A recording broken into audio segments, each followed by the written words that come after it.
You all arrive at Victoria Station in the heart of London. Its iron and glass canopy arching overhead like a vast cathedral dedicated to travel. The station is alive with the sounds of bustling passengers, porters wheeling trolleys of luggage, and the distant hissing of steam from arriving and departing trains. The air is filled with the scent of coal smoke, oil, and damp wool coats. As you make your way through the station, the Grand Departure Board lists trains bound for cities across Europe. Among them is the first leg of your journey, a train that will take you south towards the coast. Uniformed porters, sharply dressed in dark blue with brass buttons, rush to assist passengers, ensuring every trunk and suitcase is loaded aboard with care.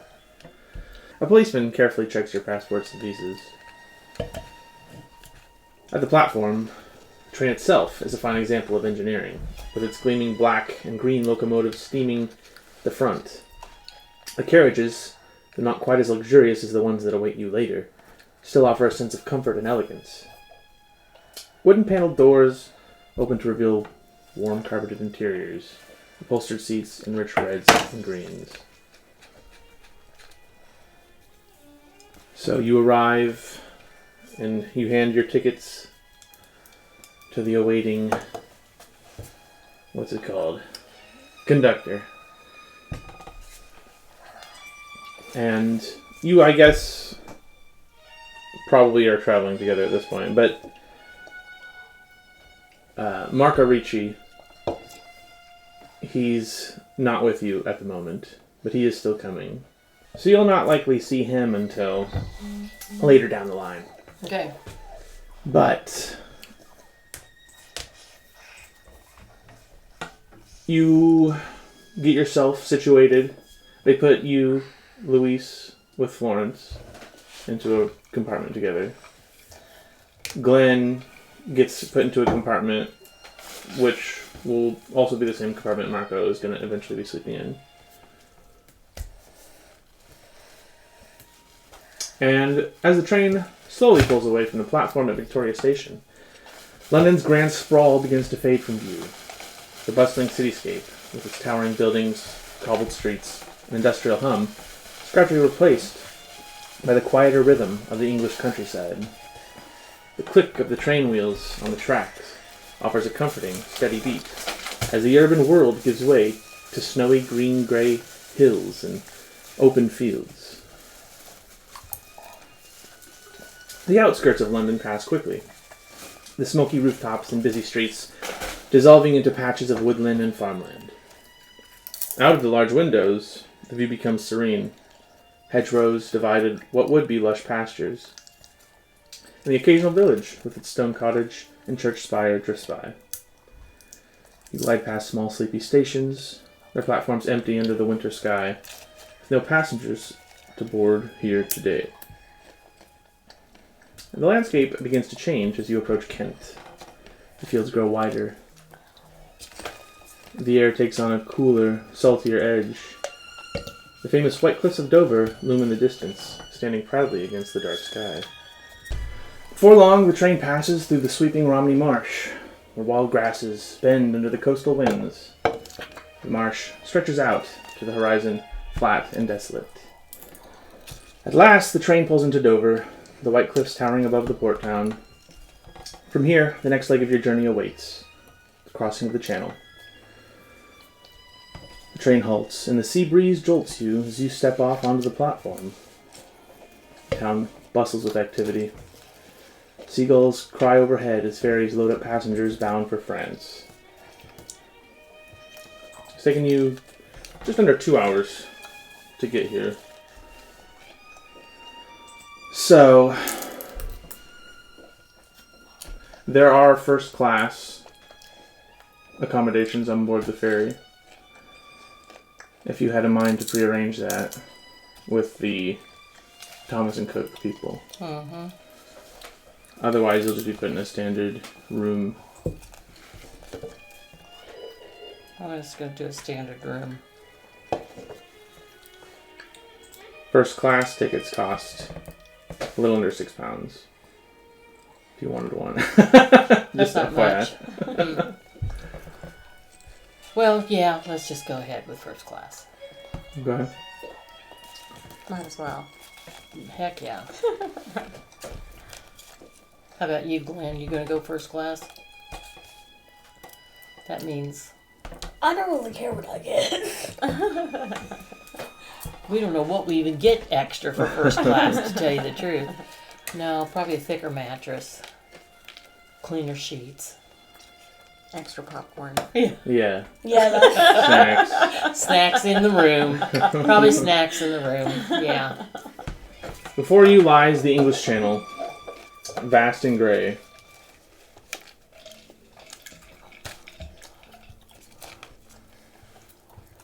Stretching towards the distant shores of France. The sky grows heavy with clouds. The ferry that will take you across waits at the dock, its hull bobbing gently in the swells. It is sturdy. Its deck is crowded with travelers bundled in coats, and seagulls cry overhead. Find your places on board in your first class cabin, except for Glenn and Florence. And as the ferry pulls away from the dock, the waters grow rougher. The low rolling waves near the shore soon give way to deeper, more powerful swells. Oh, I'm gonna get sick. The ferry rises and falls, cresting each wave with a slight shudder. Crossing normally takes only a few hours, but today the winds are fierce, driving the waves higher. You overhear tales from seasoned travelers speak of far worse. Storms so wild that ships are tossed about like toys. But finally, after what feels like much longer than expected, the low silhouette of the French coast begins to emerge on the horizon. The winds start to die down as the ferry approaches the calmer waters near the shore. After stepping off the ferry at Calais, you are greeted by the sights and sounds of the French port town. The air is cooler here, the wind still carrying the salt of the sea. The Grand Gare de Calais station stands ahead, with its arched windows and elegant stonework. It is a place where travelers from across Europe converge before setting out on their various journeys. Tickets in hand, you make your way to your designated train carriages.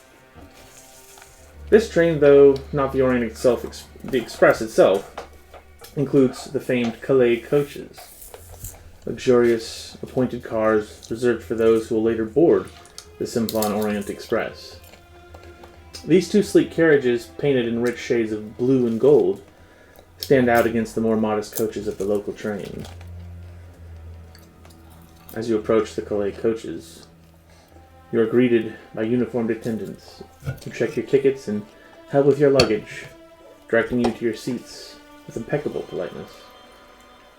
The interior of the Calais coaches is a welcome sight after the rough channel crossing.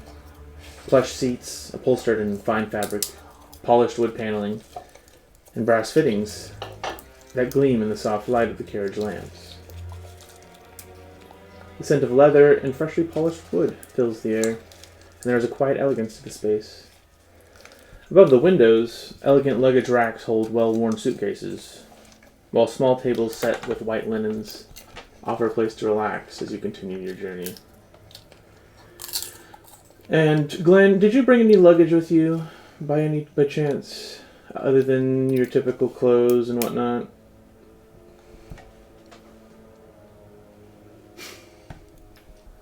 Do you have any extra luggage that you're gonna bring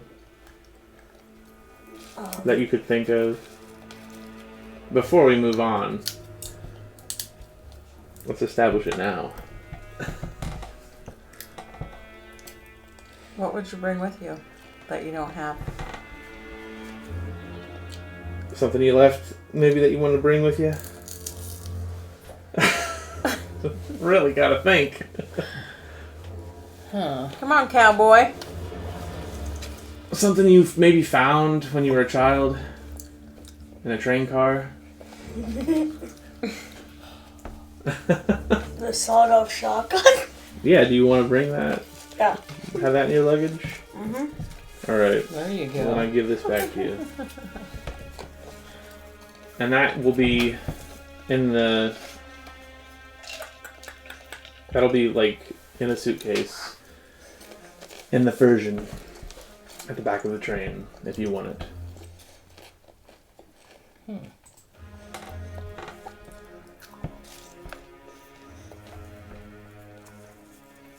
Alright, so yeah, through the wide windows, you can see the busy platform slowly begin to fade away as the train hisses and shudders to life. The carriage begins to move with a smooth, rhythmic motion, and the countryside of northern France soon stretches out before you. Fields of green and gold sweep past. Well, gray-green. Shit. It's snowing. I keep forgetting it's winter when I write this stuff sometimes. Okay, so. okay. Dotted with occasional stone farmhouses and a cluster of trees. And the familiar clattering of the train on the tracks provides a soothing backdrop. For now, the train moves leisurely towards Paris, where you will join the main body of the Simplon Orient Express.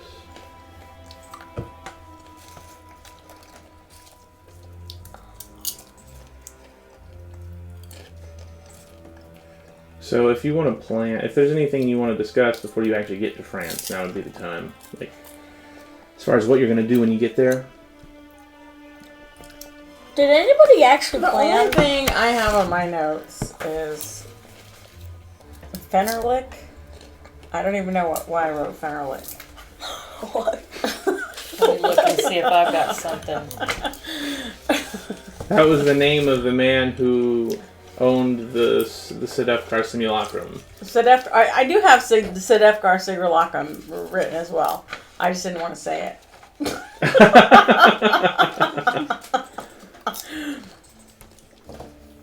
Well, so we're gonna be in our first location to find one of the pieces of the, how do you pronounce that? Sedefkar. Sedefkar. Okay, I'm just gonna shorten it, just call it the Sedefkar. So,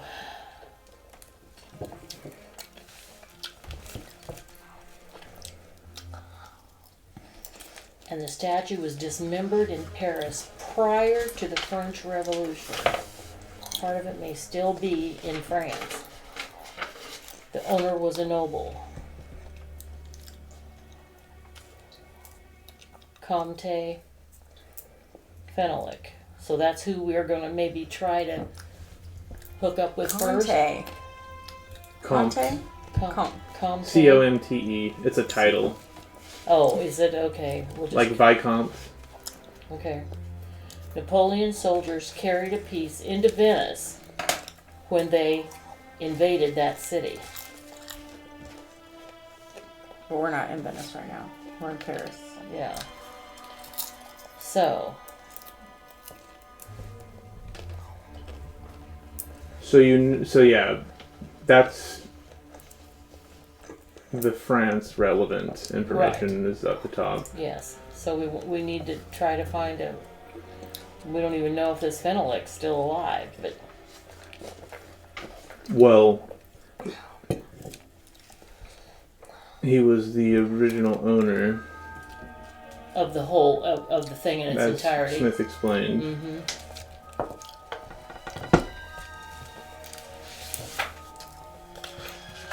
Oh. Paris has the greatest library in the world after the British Museum, the Bibliothèque Nationale.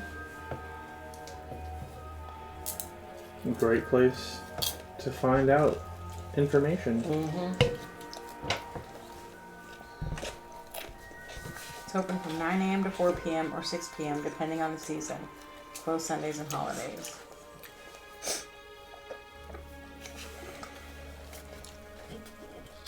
Proof of use of the British Museum Library with a letter from the British ambassador is sufficient to gain access to this great library. However, it generally takes 3 days to be authorized. Scholars are advised to write ahead and secure their library passes. We did that.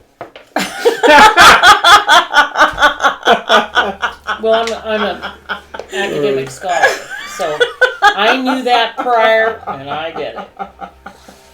Did you though? We'll cross that bridge.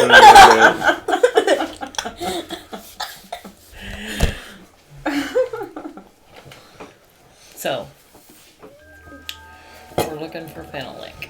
The train rumbles steadily through the French countryside, rolling towards the beating heart of Paris. The journey is a smooth one. The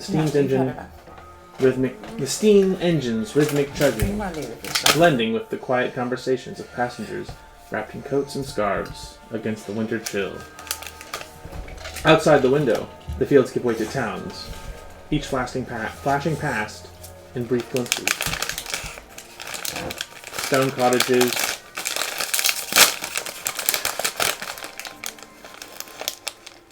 cottages, church spires,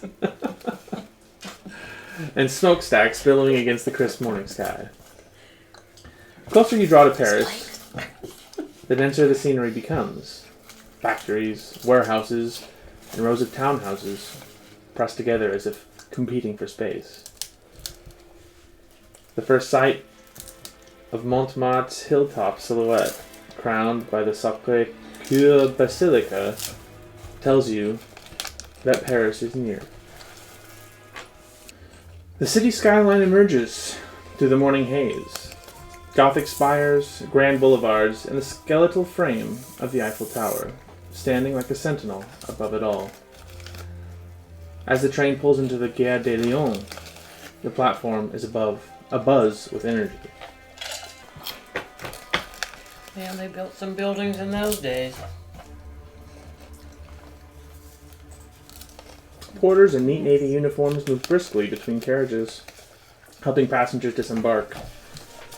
The air is thick with voices, French, English, and other European tongues, blending into the ever-present hum of a station in motion. The sharp whistles of station guards, the hiss of releasing steam, and the clatter of luggage carts all add to the chaotic melody of arrival.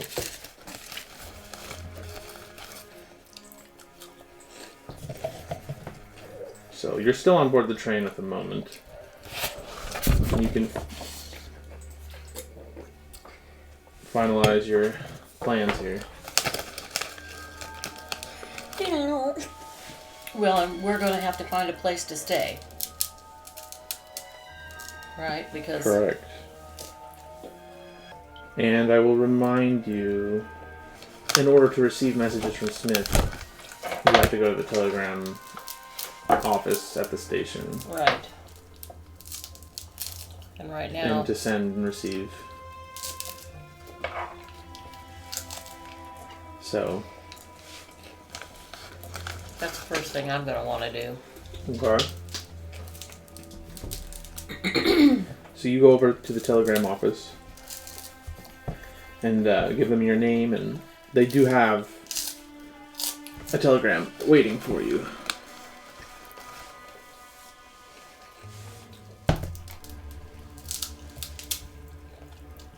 Professor, in good care, stop.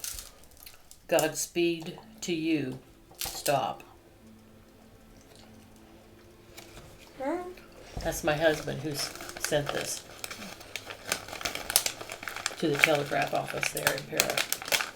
So, Why does he want us to stop? That's that's like the end a period. Of the, yeah, A that's period. like the end line of that telegraph. oh my gosh, I remember the first time I heard that. I couldn't understand why they kept saying stop, stop, stop. And then somebody had to tell me the same thing. It was like a period. A woman in a fur-trimmed coat, struggling with an uncooperative terrier, scolds the poor porter, who nearly trips over the leash. A group of boisterous American businessmen, fresh from a transatlantic voyage, laugh and slap each other's backs, eager for a long night and Montmartre. A young artist in a paint-streaked coat, clutching a battered portfolio, stops to stare at the station's grand ironwork, as if drawing inspiration right there on the platform. Near one of the station's entrances, a heated protest has drawn a small but impassioned crowd. A group of French workers and leftists, many wearing red armbands, shouting slogans condemning the upcoming occupation of the Ruhr by Allied forces. A young man in a heavy wool coat stands atop a crate, waving a pamphlet in one hand as he addresses the gathering. Oh gosh, now I gotta French, okay. The war is over, and yet they send our soldiers to steal coal from Germany. We do not already have enough blood. Do we not already have enough blood on our hands? A pair of gendarmes, which are French police, stand nearby. Gendarmes. Watching the protest with wary expressions, hands on their batons. Some passers-by stop to listen, while others hurry past, eager to avoid entanglement in politics so soon after war's end. You catch sight of a figure in a white trench coat, standing near the edge of the platform, seemingly watching the crowd. She appears unconcerned by the protests or the chaos of the station, her sharp eyes tracking the movements of something or someone. And before you can even think, she disappears into the crowd, slipping between porters and passengers like a ghost. Didn't we see a woman in a white coat? Mm-hmm. Back. We did.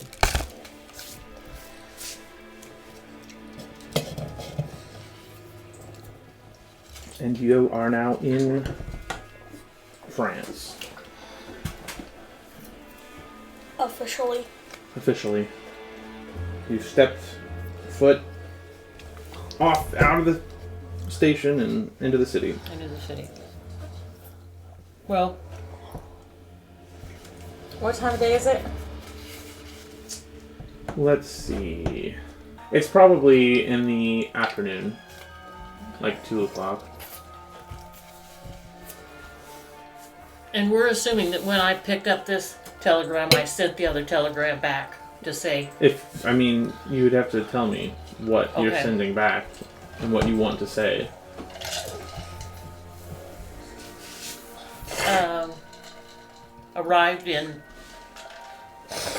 arrived at first destination.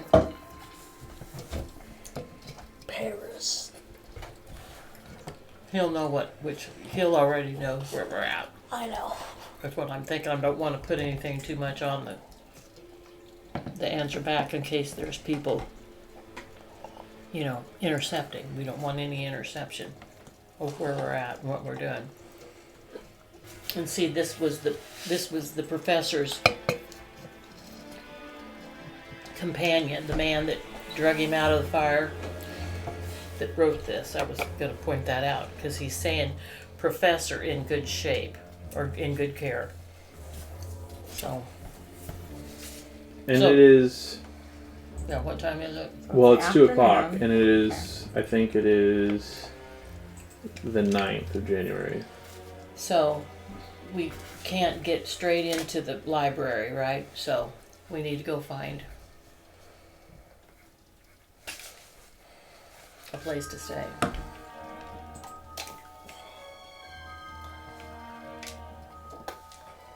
Do you know where you So we want have to the stay? Bristol and the Rhine and the Balmoral are three that are listed here for possible places to stay.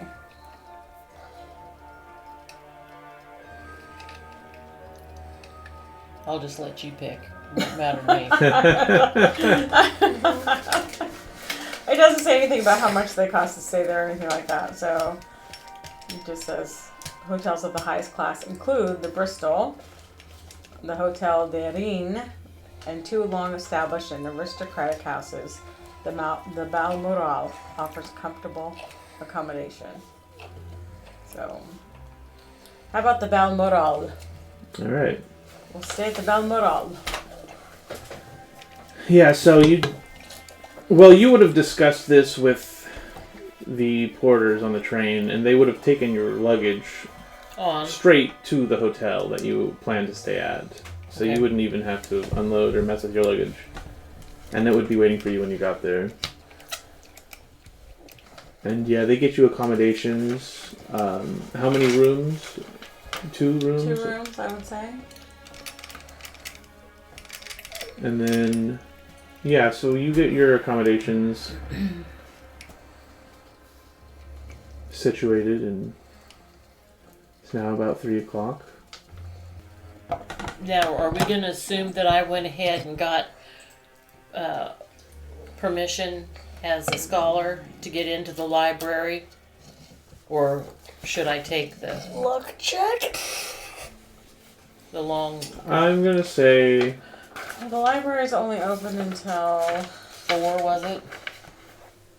4 p.m. or 6 p.m. depending on the season, but it doesn't specify which season it stays open later.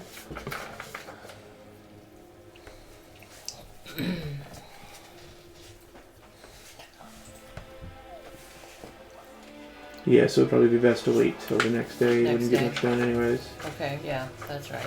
Even So if it was places of interest in our little travel guide here include the Eiffel Tower, the library, the Louvre, and the Cathedral of Notre Dame, and the La Catacombs. So the Eiffel Tower Do you want to go up in the Eiffel Tower? is open daily from 10 a.m. to dusk from March to November, where visitors are allowed to ascend the staircase to the first 2 platforms from 12 till dusk. The charge is the same for the staircase or lifts, 1 franc each to the first 2 platforms, 2 francs to the third. Children are half price on the weekdays only. We don't have any children with us though, because No, you're all he's- grown up yeah. now, Glenn. He's an adult.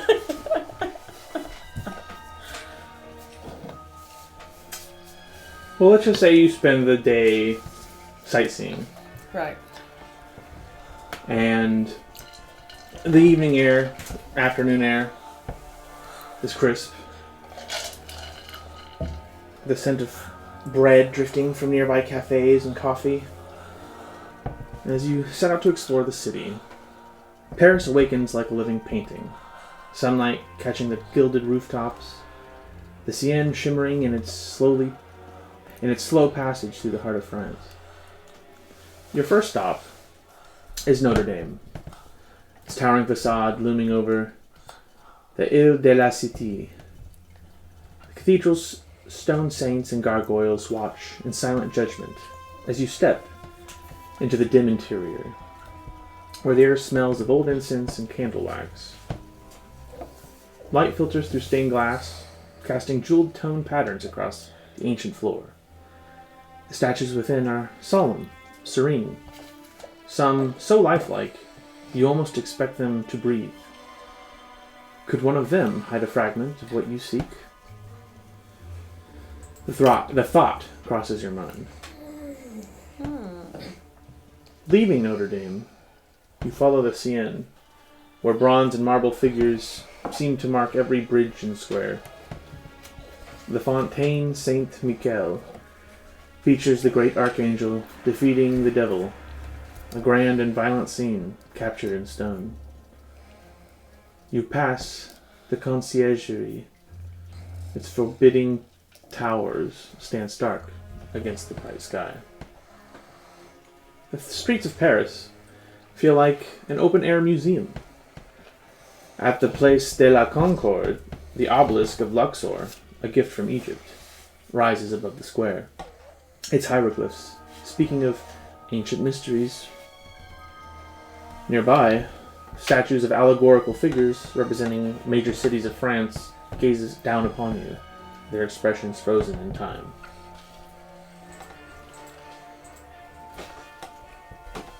At the Musée Rodin, you walk the gardens, filled with some of the greatest sculptures in the world. The thinker sits in contemplation, while the gates of hell loom nearby, a writhing mass of tormented figures. The level of detail is overwhelming, the expressions so real you half expect one of them to turn their head and whisper a warning.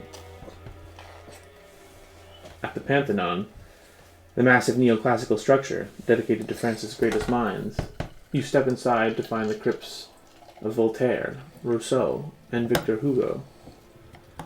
The Grand Hall is lined with statues of philosophers, scientists, and revolutionaries. Their blank eyes stare outward, forever silent, witnesses to history. By the time night begins to fall, you make your way to the Arc de Triomphe. Its monumental friezes depicting battle scenes and allegorical figures. The sheer scale of it is humbling, the weight of history pressing down on the stones beneath your feet. From its summit, the boulevard of Paris radiates outward, the city stretching endlessly towards the horizon. As you stand there, watching the sunset cast long shadows over the statues below, a strange thought lingers in your mind. Everywhere stone figures wait, silent, watching. If the simulacrum was hidden among them, how would you ever know? And then you retire to your hotel for the night. And in the morning, you're awoken with the smell of coffee and bread again. Croissant? Ooh, sounds so good. So you discuss butter over breakfast. Over breakfast, yes. I like it. Alright, what's the plan? We're going library, right? Straight Yeah, to the get some bibliotheque? research. Biblioteca. Alright. How do you get to the bibliotheque? From your hotel. Are you... Well, we'll use the concierge service at the hotel and they'll take us. Okay. That'll be Yeah, the easy one. taxis, buses, and trams. Well, yeah, so you can take a concierge. That'll definitely take you over to the bibliotheque. Mm-hmm. And you step out onto the cobblestone streets of central Paris. The crisp winter air tinged with the scent of freshly baked bread from a nearby patisserie.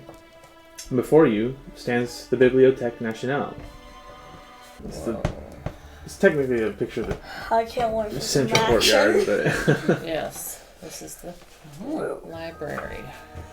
All I really want is just some action. a tour guide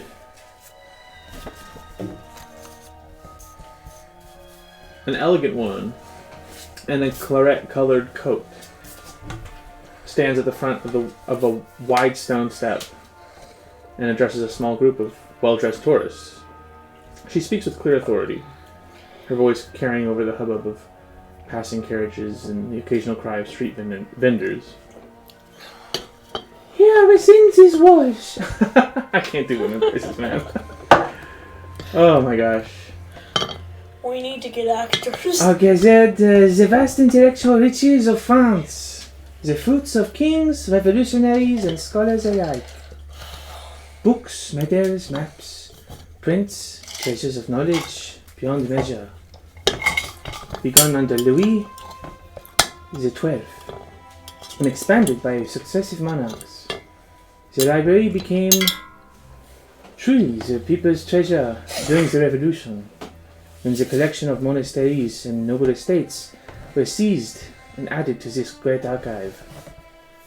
Only the British Museum rivals its holdings, yet some would argue that no library in the world surpasses the Bibliothèque Nationale in scope or grandeur.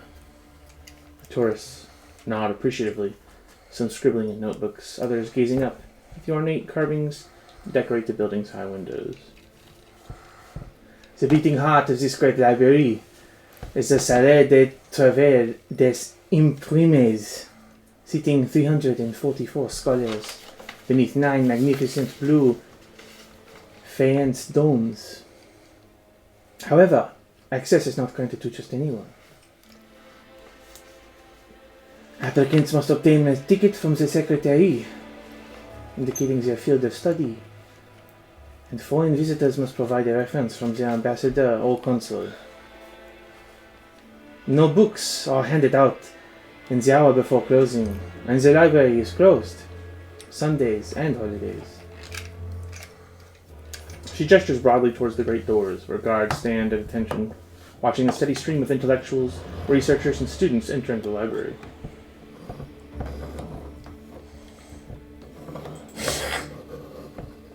From the steps, you pause a moment, watching as professors in heavy wool coats shuffle past, clutching stacks of notes, while young clerks and scribes hurry inside, eager to retrieve texts for their waiting scholars. Steeling yourself, you ascend the steps, pushing past the tourists and academics alike. You are not here to admire the grandeur of France's greatest library. You are here to unearth something buried in its depths, something few have dared to seek. You step through the imposing doors of the bibliothèque, immediately enveloped in the scent of aged parchment, ink, and polished wood. The grand reading hall stretches before you, a vast cathedral of knowledge, its domes filtering in cool morning light that casts intricate shadows across the long oak tables. So you approach the reception desks, and you find a bespectacled clerk, his thin frame wrapped in a formal waistcoat, eyes flickering up briefly before returning to the paperwork in front of him.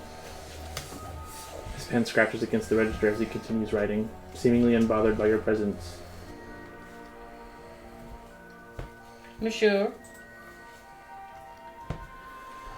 After a moment, he finally acknowledges you, adjusting his gold-rimmed spectacles. Oui, madame, your business? Yes, please. I'm here as a representative of Professor Smith. I also am a professor of archaeology. I'm looking for some information on Sedefkar? Sedef. The Sedefkar scrolls? This, yes, and particularly, maybe I shouldn't say what I'm looking for. That might cause. Well, but how am I going to find it if I don't ask for it? He turns to consult a large leather-bound register, flipping through yellowed pages filled with precise calligraphy. British Museum, indeed. And you have a reference from your ambassador? Did you not receive it? We sent it on ahead of us.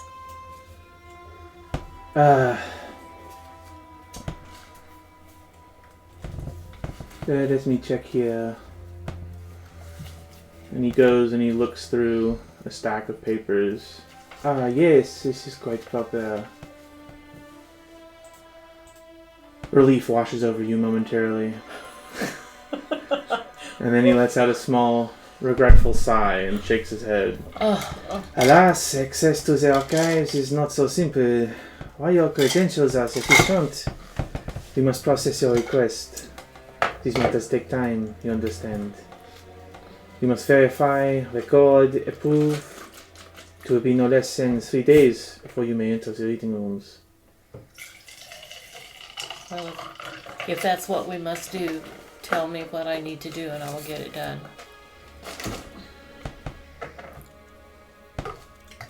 It's 3 days. So we have 3 days. Okay. And we will have this processed. In the meantime, enjoy the sights of France. All right. There's So plenty to see here. yes. So we'll be back in 72 hours, correct? Alright, yes. Okay. All right. Okay. So that's reserved for 3 days from now. But Make me a credit rating before you leave. Everybody? Just her, since she's the one talking. Okay. so I'm gonna take both these dice. Yes. Okay. I've got the right ones. You had them set out Yep. there. I have a 6 and a 30. 36? That's a definite pass for you. Okay. So after looking at you, he says, actually, I think we can have it done in 2.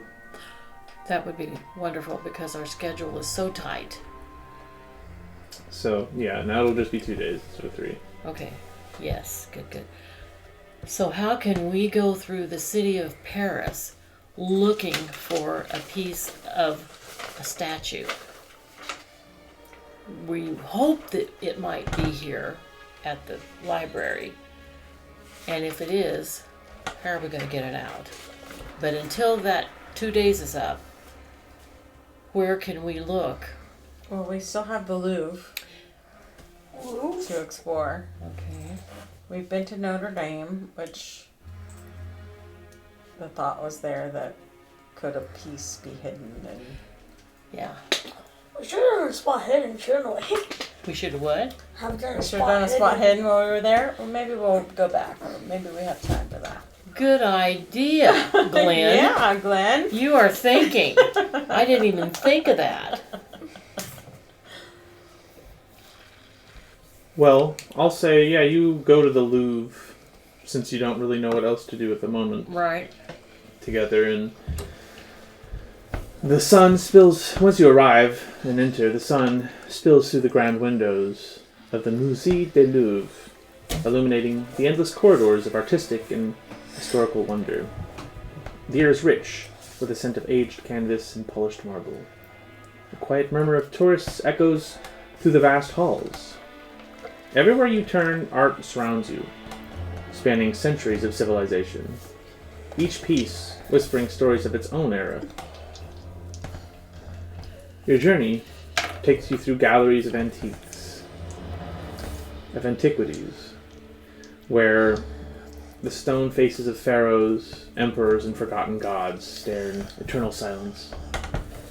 You pass Renaissance masterpieces, Baroque extravagance, and into the court of Louis XVI, where the paintings exude a lavish opulence now long faded.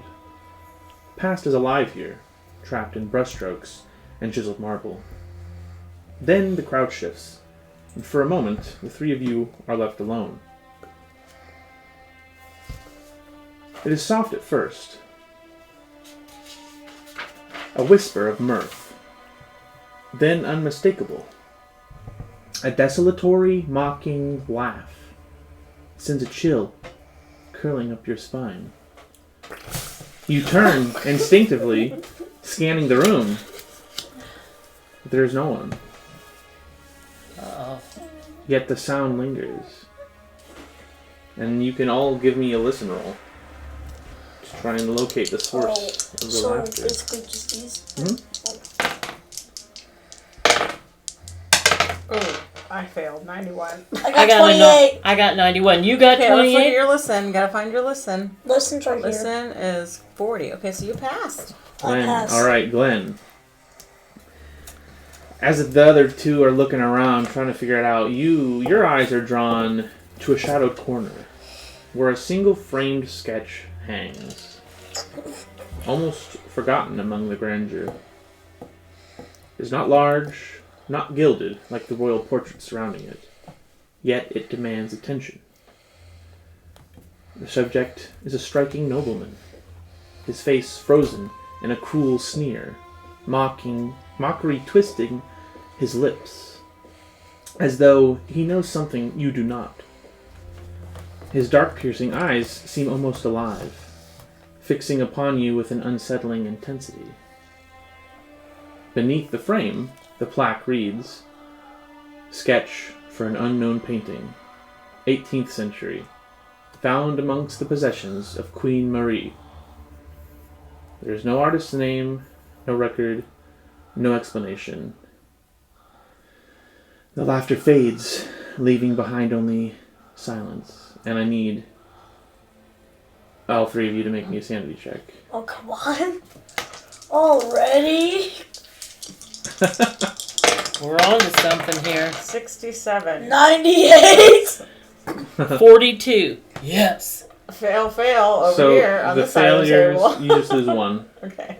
Thanks. Just one. Thanks. And I don't have... You don't lose any. I'm You good. pass. Okay.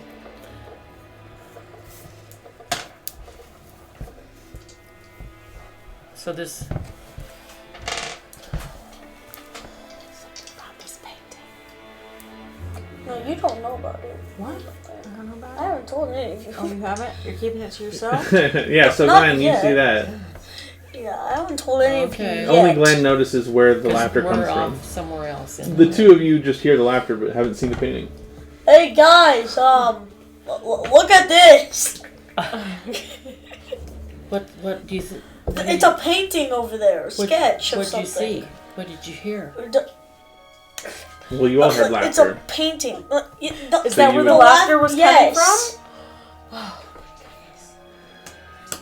Wow. And, yeah, found among the possessions of Queen Marie, Marie Antoinette, evidently. 18th century. Mm-hmm.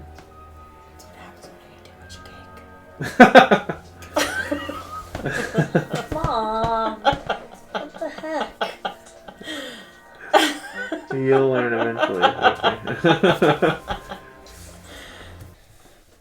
Where do you want to go from here? Spot hidden. Spot hidden? Were you going to look through the museum? Yeah. Where's my spot? Where specifically are you looking? At that Are painting? you looking behind the painting? See if there's something behind it? Roll me a spot hidden. 87. 7. Oh. I don't think you got that, man. What's your spot head? Nope, 25. You can't find anything.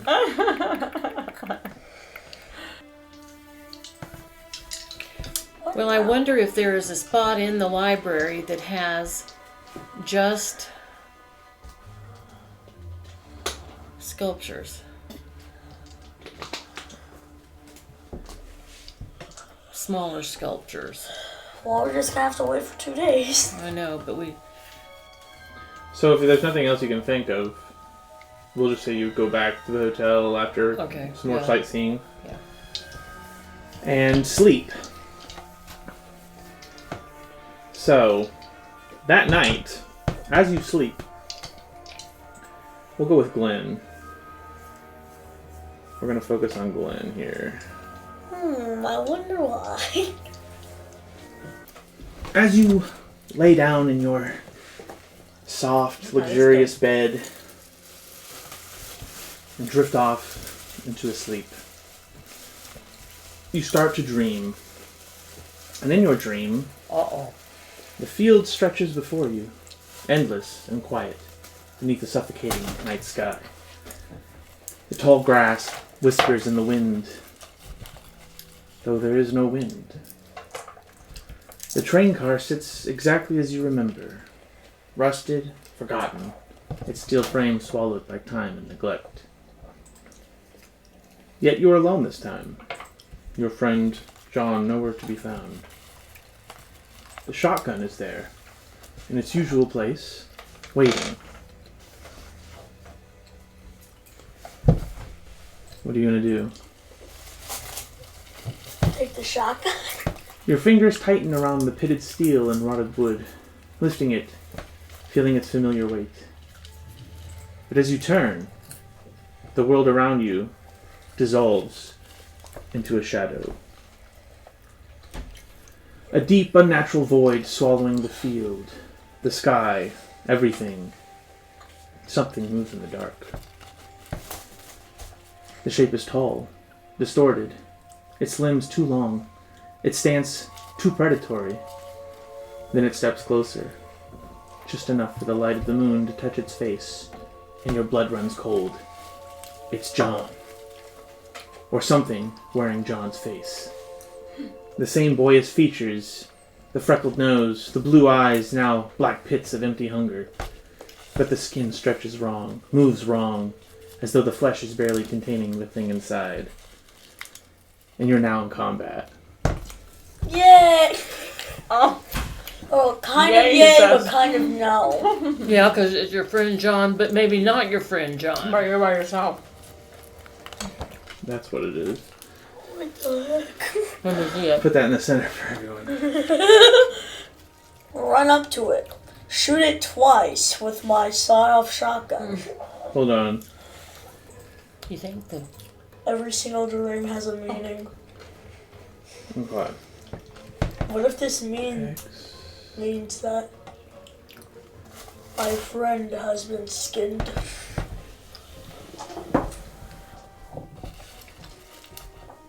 So, the shadow creature, the shadow spawn, actually gets to attack you first. Oh. And it's, Mentally? it lashes out with shadowy claws and tries to slash you. So you have the opportunity to fight back or dodge. Dodge, and where are my dice? They're there.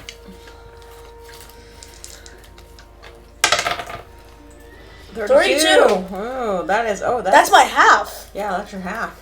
So yeah, you successfully dodge out of the way. And then it is your turn. I shoot it in the ribcage. Twice. Alright, you shoot both barrels, roll. What is it? Damage 4d6. Well, you have to pass the roll first. Oh, yeah. Uh-oh. Oh, we dropped one on the ground. I kind of just ruined the whole Yeah, entire you thing. kind of just failed anyways because you got a 90 right there. Yeah, the pellets just go into the roof of the train. You just completely miss. I And have then, the aim whenever I was a kid. and then Yeah. it is going to... Let's see. Okay, this time, instead of just attacking you physically, It attacks me mentally. so it reaches out and shadows start to spill from its hand and they surround you. And you feel yourself being tweaked and plucked by invisible hands and you take some damage. You take 2 damage. But don't write that. Don't go ahead. Don't write that. Don't worry about that. Is that just like... How much is your total hit points? 11? All right. I'll have a separate health pool here for me. 3, 4, 5, 6, 7, 8, You have a lot 9, of 10, them. 11. Yeah. You're unable to do anything for your next turn as the shadows overwhelm you, and you can't see where you are or hear anything. So you're kind of just trapped in the dark, and it lashes out again at you. But this time, it also it hits you again for 1 damage. And now it's your turn. So you're down to 8. Aim for the chest again. Twice. Well, you have to reload. Yeah, so... You could reload 1 and take a shot, or reload both. Reload once and then take a shot. Yeah. 9! I got 9. You shoot the creature and the pellets just pass right through it. And it is unaffected. And it lashes out again. And it hits you for 4 damage. No, come on, you don't take them away. He already Well, he has his own. We're doing something else here. I got my own health pool here. Okay. It's still a dream. Don't forget, we're in a dream. Oh. Okay. 3, 4. What the heck, Mom? Keeping you honest. So you've just been slashed again by the shadow creature. Your shotgun is totally ineffective. So it's a dream. Anything could happen in a dream. What do you need? Is it a lucid dream? Is it? It's a dream. Wait, you can technically control your dream, right? Not... And this. that takes practice. Oh, come on. That would Try to take do practice. something, right? You can try to do something. Okay. You can get creative with it if you want. Try to make it so that I have like I try to make it so that I spawn in something that can help me. Could you set it on fire? Yeah, like fire. A Okay, Molotov cocktail. I tried to so- spawn in a Molotov cocktail. Roll for me. Roll the die and tell me what you get. 21. Yeah, the shotgun in your hand just morphs from the shotgun into a Molotov cocktail that's already lit. Woohoo! I throw it at the monster. Alright, now roll to throw. There's a bunch of rolling in this. 48. And then roll. Let's see. What would I need to roll For damage would be. Let me see. It'll be. Okay, roll a d6. The D6. cube. The normal die that everybody's used to. 6! Ooh. Yeah, you blast the thing with fire and it lets out a squeal. Ooh, that's a good one. That's an excellent one. And then it lashes out at you again.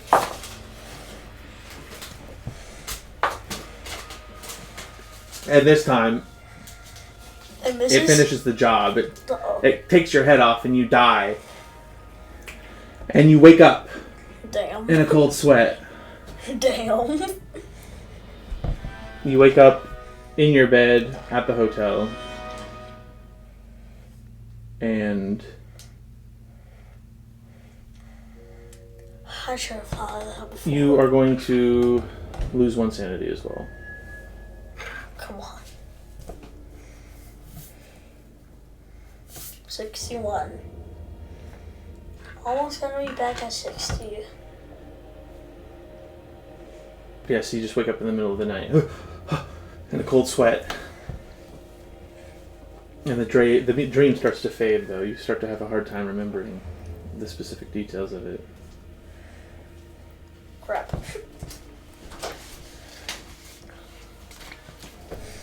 You died. Oh, And you woke up in a cold sweat oh my god. and lost a sanity point. Did you pee your pants again? And peed his No. pants again. Roll! Let's roll to see for bladder control.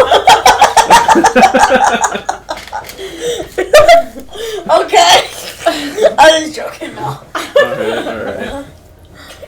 Save you your dignity. I gotta get my Dr. Pepper. So what happened, man? Thank you. Skinless one gotcha? He turned his Yeah. shotgun into a Molotov Molotov cocktail. cocktail. Oh. And threw it at it, which did do damage, Oh. but it killed me. Oh. The reason why, it slashed my head off. Oh my goodness. And so that this like happens every single time I sleep. I don't know. I guess You we'll have just have very to vivid dreams. wait and don't find you? out. Until next time you go to bed. Alright, so, I yeah. go to a point where I could just make it despawn. Like that monster thing will be despawn. I want to do that if I could. Like after like a while, if that dream keeps on happening, I could just make it despawn. That would be kind of funny. So it is the next morning. You're all down having breakfast again in the hotel.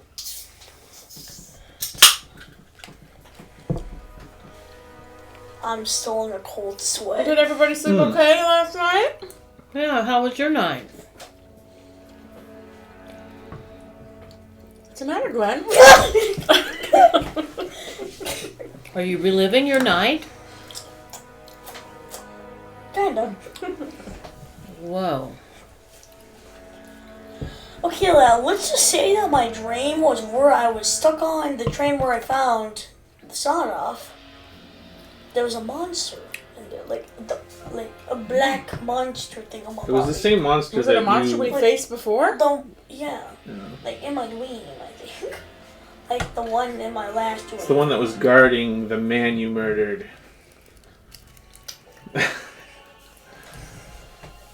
It was like the one that was like guarding the.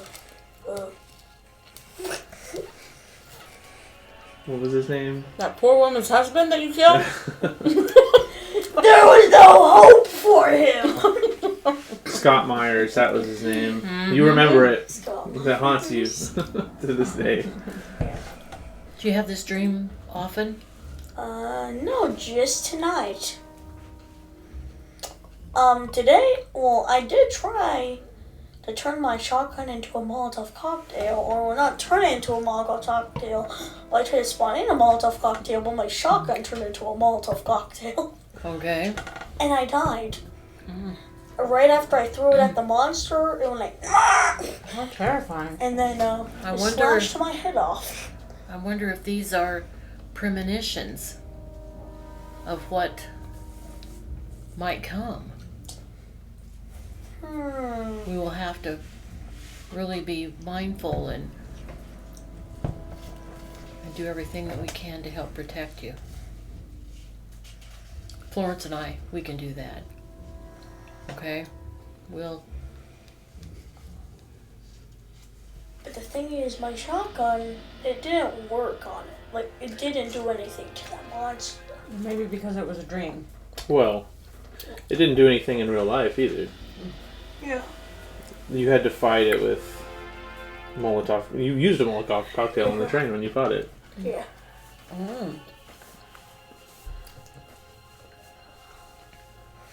So we have one more day before we can go back to the library.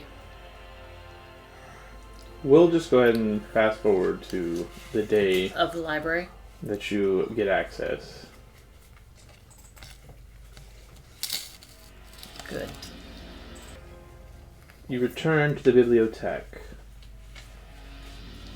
and you begin researching. Returning to the Bibliothèque Nationale after 2 days of anticipation, you find yourselves once more in the hushed corridors of learning, where dust motes dance in shafts of morning light, filtering through the high domed windows. The air is thick, the scent of parchment and aged leather, and the rustling of pages fills the grand hall like a whispering tide. Seated at a long mahogany table, you are presented with a limited selection of books.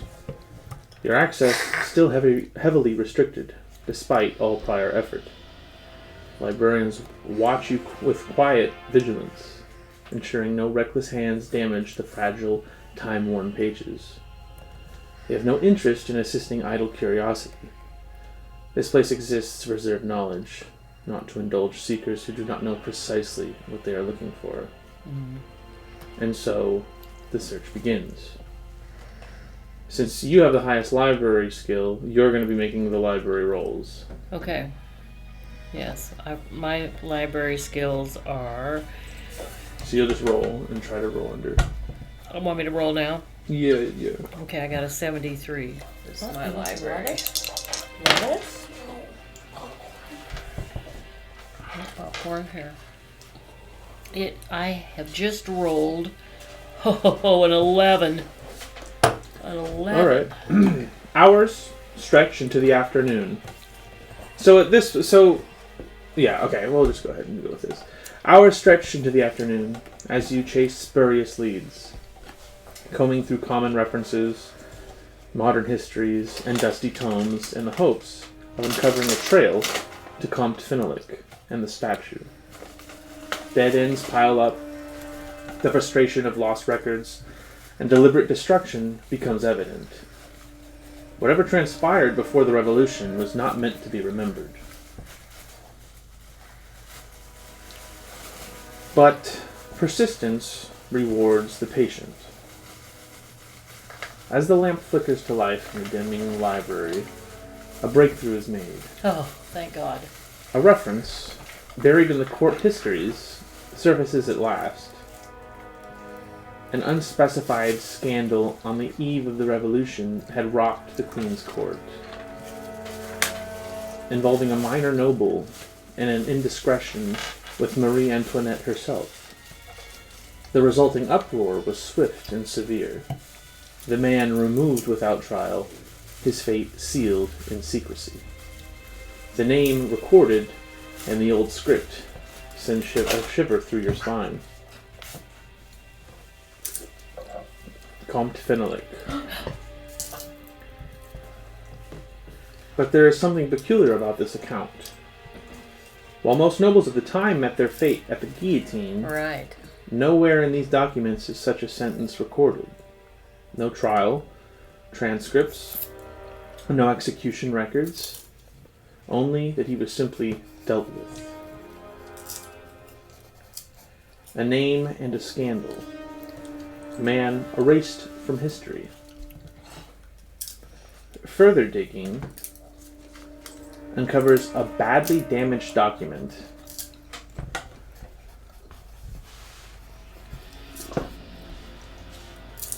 And at this point, you also start to realize that you're kind of out of your depth because all of these, you don't speak French, and all of these documents are in an old version of French. I know French. So you have to rely on Glenn to read a lot of this, but even he has a hard time with these documents because the French that he speaks is a more modern version. Okay. So you'll probably have to pass this off. I'm going to give it my best. Oh, I love this paper. Okay.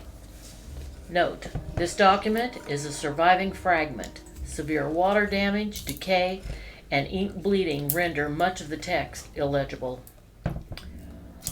Received word, nobleman known as the Comte de Fenelec. Custody at last. Scenes most debauched and unnatural in the villa. Comte did not plead. Delivered to blank, but the warden blank. By order of the king's deputy, it was decided. Escorted by torchlight through the catacombs, I protested, but none heeded me. The cries echo still in my mind, the darkness in that place. I inscribe these notes in haste, for there are things that must not be remembered, yet must also not be forgotten. The comps, space, I pray, space, down in the dark. Okay, the catacombs. Remember, that's one of the places. One of the places, yeah. One of the places. Escorted by torchlight through the catacombs, I protested, but none heeded me. And then the cries echo still in my mind. Whoa.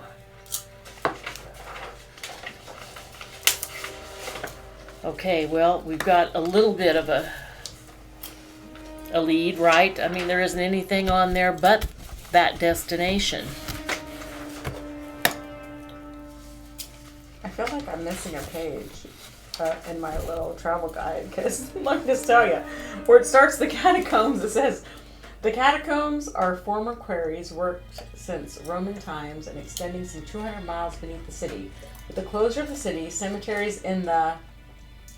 And I have nothing. The next page is something else. And so I was trying to flip through to see, well, maybe I just put them in the wrong order, but I don't know where it's at. 200 miles worth in down That's there? what it says, yeah. Holy cow.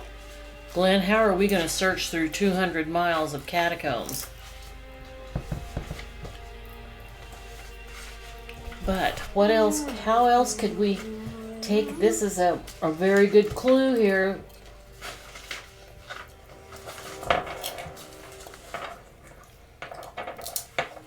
So it's pretty late. You've spent the entire day combing through all these old records to find this. So the library is closing and you'll have to leave.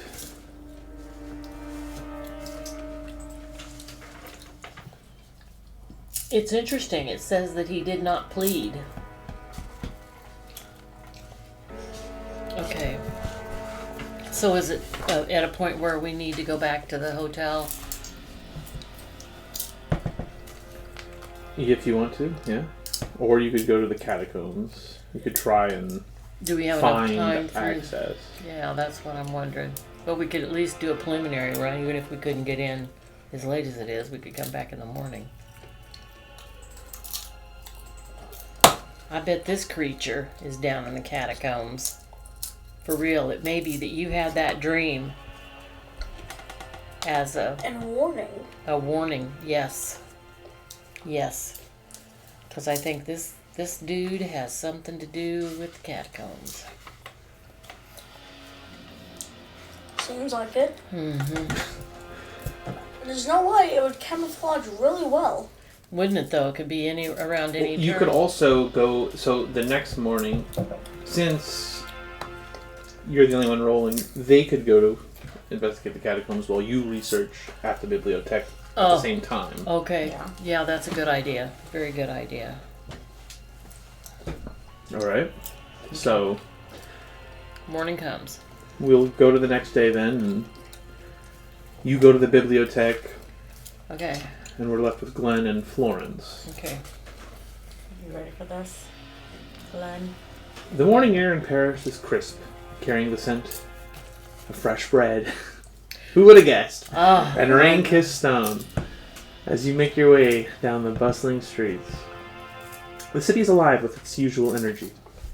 Ahead, standing at the mouth of a side street, a man in a deep blue coat and an air of showmanship raises his voice above the murmur of the crowd.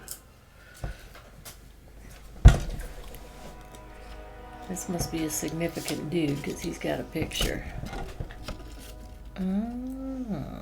Mesdames et messieurs, today only, for those with a strong heart and a curious mind, we offer a journey into the very veins of Paris, a special tour of the legendary catacombs. He pauses for effect, allowing the words to settle before continuing. A path rarely seen by ordinary men and women. We shall traverse beyond the usual passageways into the lost tunnels where the true secrets of Paris lie buried. His eyes gleam, his voice lowering conspiratorially. Few have walked these paths and returned unchanged. Do you dare? He lets the question hang in the air, his smile inviting.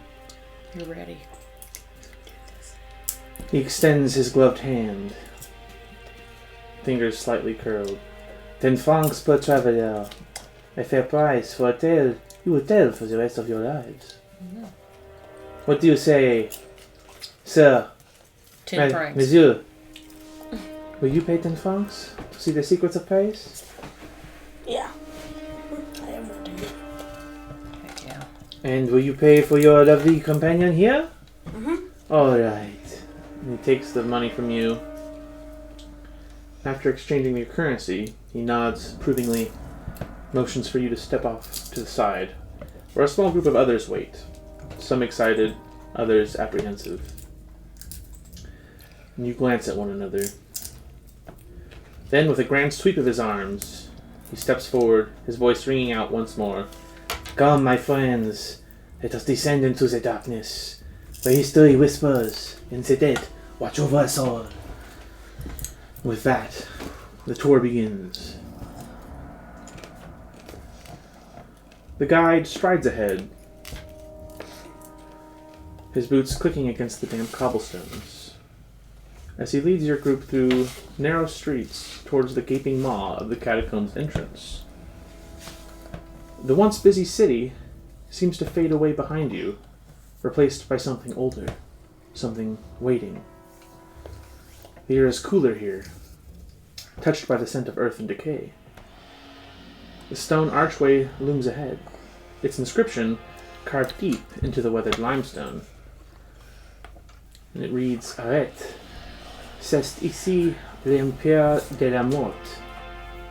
and Glenn, make me a French roll. See if you can translate that. 57. And my French is 33. So yeah, you can't tell what it says, but the tour guide, Oh, it's 36 now. he says, he explains that it reads, "Stop. Here lies the Empire of the Dead." And your guide turns, his eyes flickering in the lantern light as he spreads his arms wide.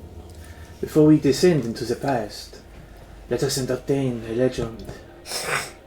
He pauses, ensuring all eyes are upon him. And his voice drops into a low conspiratorial tone. The Alchemist's Gate. Have you heard of it? Silence. Ah, but of course you would not. He smiles knowingly, for it is a tale whispered only in the darkest corners of Paris, among thieves, madmen, and those who dare seek forbidden knowledge. And he motions towards the entrance. Long ago, in the days when kings still walked the streets, an alchemist of great renown is said to have made his home beneath the city. A man of science and mystery, who sought not gold, but power over time itself. He built a gate, an archway, unlike any other, deep within these very tunnels.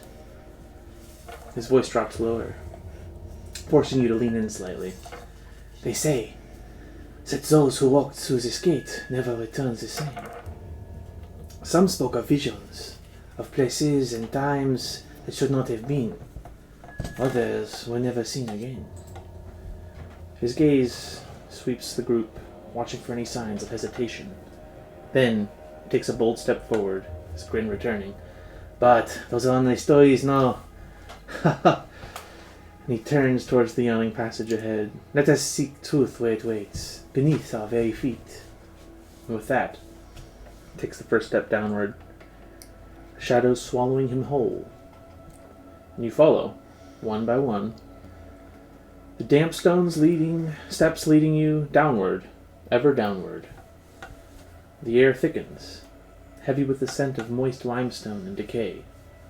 The flickering glow of electric lanterns cast long, wavering shadows against the walls, making the ancient engravings seem to twist and shift as if whispering amongst themselves. The sounds of Paris fade, replaced by the hollow echo of footsteps on cold stone. The ceiling is low, forcing some of you to hunch over, while the walls seem to close in, pressing you into an uneasy hush. Some of the other attendants whisper to one another. "It's colder than I expected," whispers a woman at the back. "It's the damp air," replies another. Ahead, a woman grips her husband's arm tightly. "This is unwise, John. I told you." "Hush, Marie." The man's voice is gentle but firm. "It's just a bit of old stone. Nothing to fear." Marie doesn't seem convinced. The tunnel opens into a wider chamber, and you see them, the remains of generations upon generations of Parisians. The walls are lined with skulls and femurs, meticulously arranged in patterns, forming grinning barricades of the dead. Some skulls are polished smooth from centuries of moisture, while others bear deep cracks, the sockets hollow and watching. Your guide pauses, letting the group take in the sight. "Here lies the true foundation of Paris. The city above us is held aloft by 6 million souls." A chill runs through you as you stare at the silent audience of the past. Someone behind you scoffs, "Morbid decoration." The guide tilts his head, amused. "Or perhaps they're running." The tour continues, the tunnel shrinking once more, forcing the group to move single file. The ground is uneven, and your boots scrape against loose stones and damp earth. The deeper you go, the more you notice the air changing, thicker, heavier, charged. The tunnels twist and turn, some leading into shadowed alcoves, others blocked by cave-ins. Somewhere in the distance, water drips, the sound amplified by the vast network of passages. Then, without warning, your guide halts. He holds up a hand, signaling silence. "Listen." For a moment there is only stillness, Then a faint breeze stirs from deeper in the catacombs. Though there should be no wind here. No open passage leading to the surface. And with that breeze, a whisper. Barely there, faint, ancient, waiting. Marie grips her husband tighter. Sean, I want to leave. And Sean doesn't answer. Ahead, the guide simply smiles. Ah, he murmurs. Perhaps we are not alone after all. He grins, his voice lowering to a hushed conspiratorial tone again. Some say the dead rest peacefully here.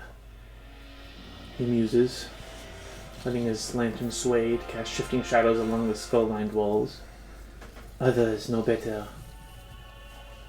His gaze sweeps across you, lingering on the ones who seem most unsettled. The Phantom Choir. You have heard of it, no? A great mournful chorus, heard deep within the catacombs, as though thousands of voices sing in unison, echoing through the tunnels beneath Paris. The nervous murmurs grow among the attendees. And then, of course, there are the voices at midnight. Those unfortunate enough to wander alone at night have claimed to hear whispers, calling them by name, coaxing them deeper into the tunnels. Marie clutches John's arm tighter, eyes darting between the skulls as if expecting one to suddenly speak. Oh, perhaps the tales are one and the same. What if they come not from spirits, but from somewhere else, somewhere beyond? Perhaps they come from the other side of the alchemist's gate. A cold hush settles over the group, as if the catacombs themselves have drawn a breath. Someone shuffles uneasily. Then, with a sudden clap of his hands, the guide snaps back to his usual demeanor. But who can say? There is still much to see. We should not keep the dead waiting. He turns on his heel and strides deeper into the maze. The tunnel narrowing once more. The uneasy silence lingers, but one by one, the group follows, drawn further into the labyrinth of the dead. As you press deeper, the narrow corridors twist and coil like a serpent, burrowing beneath the city. The guide chuckles as he leads you through yet another abrupt turn, his lantern casting long, flickering shadows along the ossuary walls. Do you know why this section of the catacombs is so torturous? A practical mind might say it was built to confuse grave robbers, but the old tales say otherwise. They say the dead must not be allowed to return. Marie, already on edge, shudders. Her husband mutters something to reassure her, but even he keeps a watchful eye on the lantern's glow, as if afraid it might suddenly flicker out. The tunnel narrows, forcing you into a single file again, walls pressing closer, scent of cold earth and aged bone filling your lungs. The deeper you go, the heavier the silence becomes, thick, cloying, suffocating. And then, there's a sound. Somewhere behind you, or perhaps ahead, something shifts in the dark. A low, dry rustling, like loose earth settling, or bone against bone. There's a clatter, sharp and distinct, like a femur tumbling down a pile of skulls. And from the back of a group, a shaky voice whispers, "Did something just move?" So, give me a listen roll.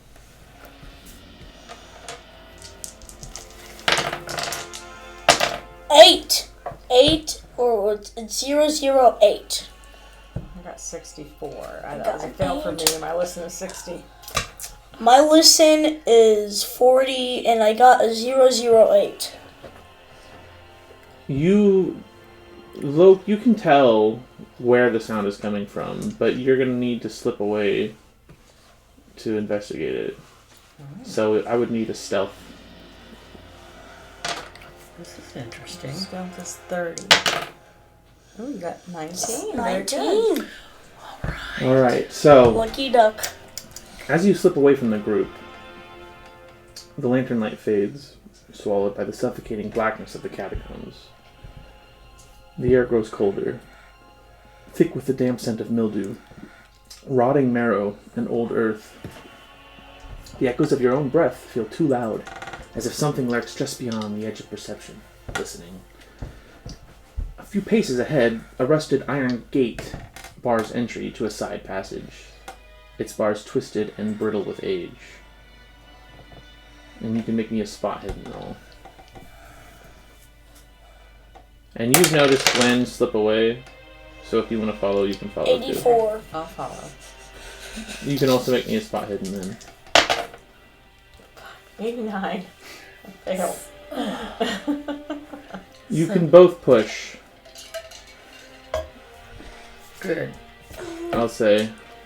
Go ahead and push. Push. Roll again. Roll again. Yeah. Okay, where's my other one? Right here, right here, right here. Okay. 63. Oh, uh-oh. I Maybe- was just rolling my die. You might want to do that again. Yeah, I was just rolling my die. You were rolling like a maniac. No, I was rolling like You this. better, here, right here. Oh, yeah, there you go. 96. We're just not meant to know what's going on down here in these catacombs tonight. This is spooky. Who wants to spend some luck? It is spooky. What is your luck? So, you can't, you know that the sound you heard came from beyond these bars, but you can't quite see anything, really. It's so dark.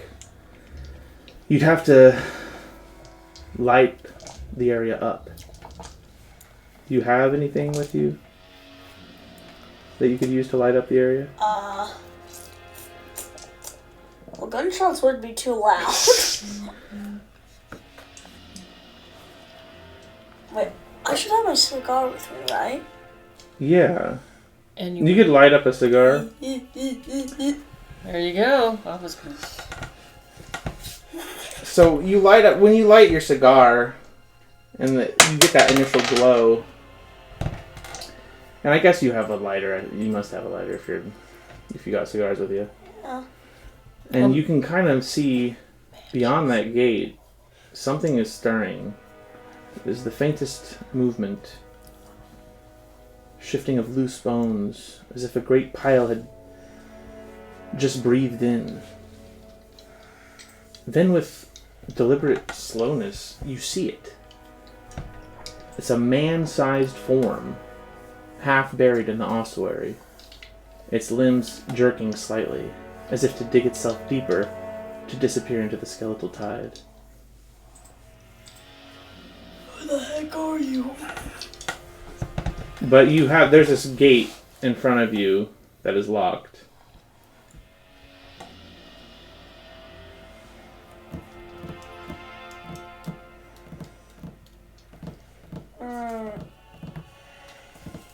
You could I have break 15 it. locksmith. You could do a locksmith, or you could try and break it with strength. It's pretty rusty. I could try to.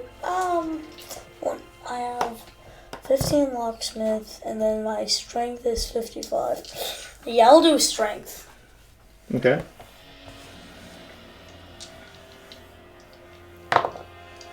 $71. Try a locksmith. Okay. Okay. 87. Yeah, you're just not getting through this gate. Could be because the lock is too rusted Can you climb over to it? like. It's What do you think? you're There's underground. no other way. We're underground. It's like it goes all the way Goes up to all the the way up. ceiling.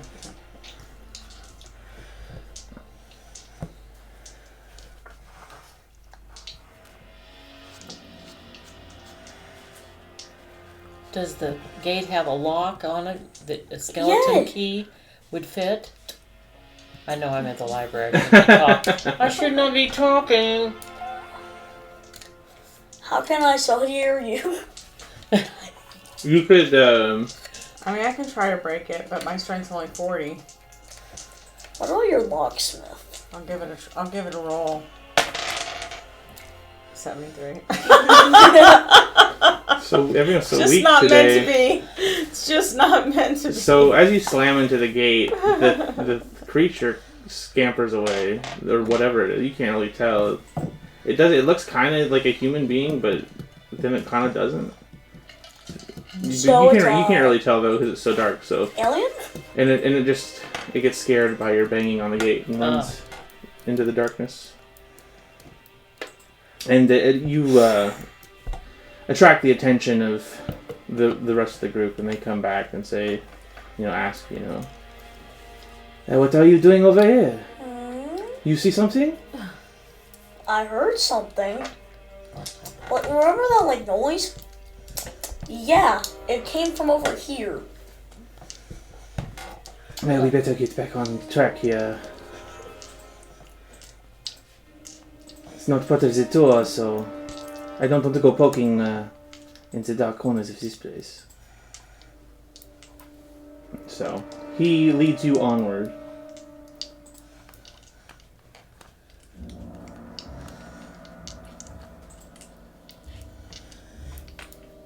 And he kind of gives you a little shit too. He's wayward explorer returns.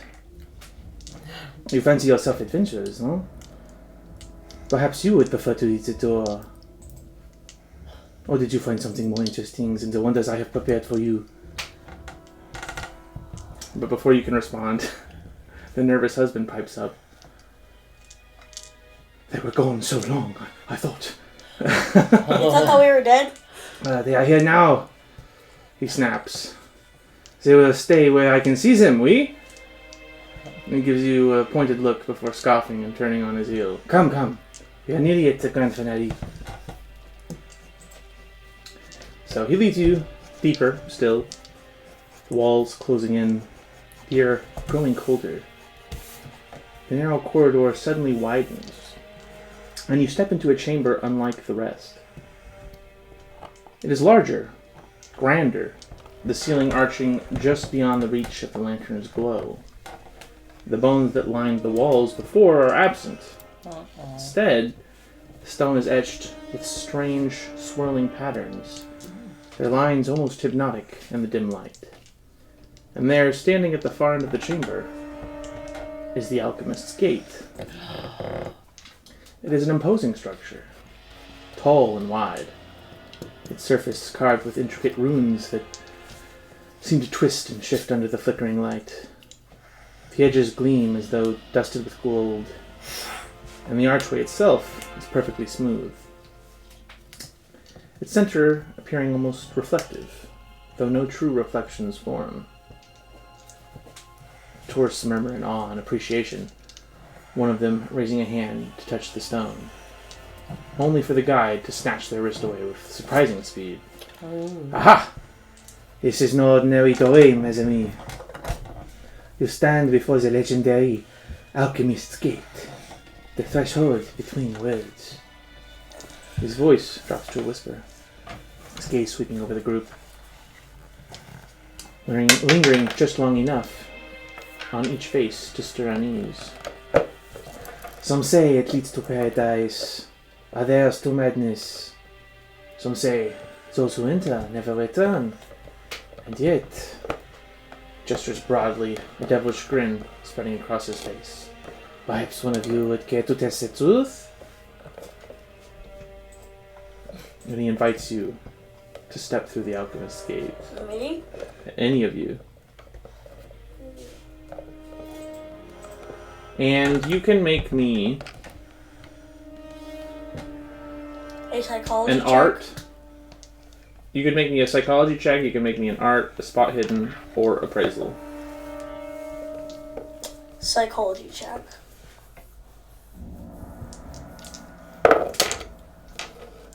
.003. How about you? You gonna make one? Oh, yeah, sure. I'll do a spot hidden because that's 71 for me. There you I go. got .003 for my psychology 62. check. Ooh! The alchemist's gate, for all its supposed mystical properties, is clearly a work of craft, not sorcery.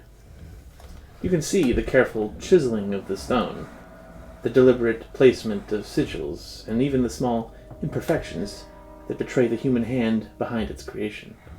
To the gullible and the romantic, it might be a doorway to another world, but to you, it is simply the masterwork of a passionate mind, a skilled artisan's attempt at mystery and illusion.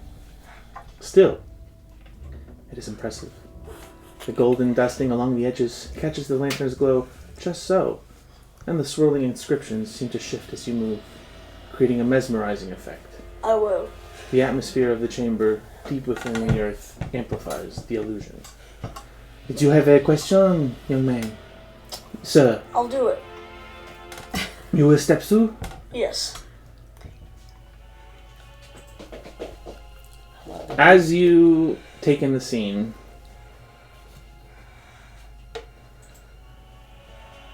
he beckons for all of you. Before you step through, he says, "Okay, but first, gather close, mes amis." And his eyes gleam with theatrical delight.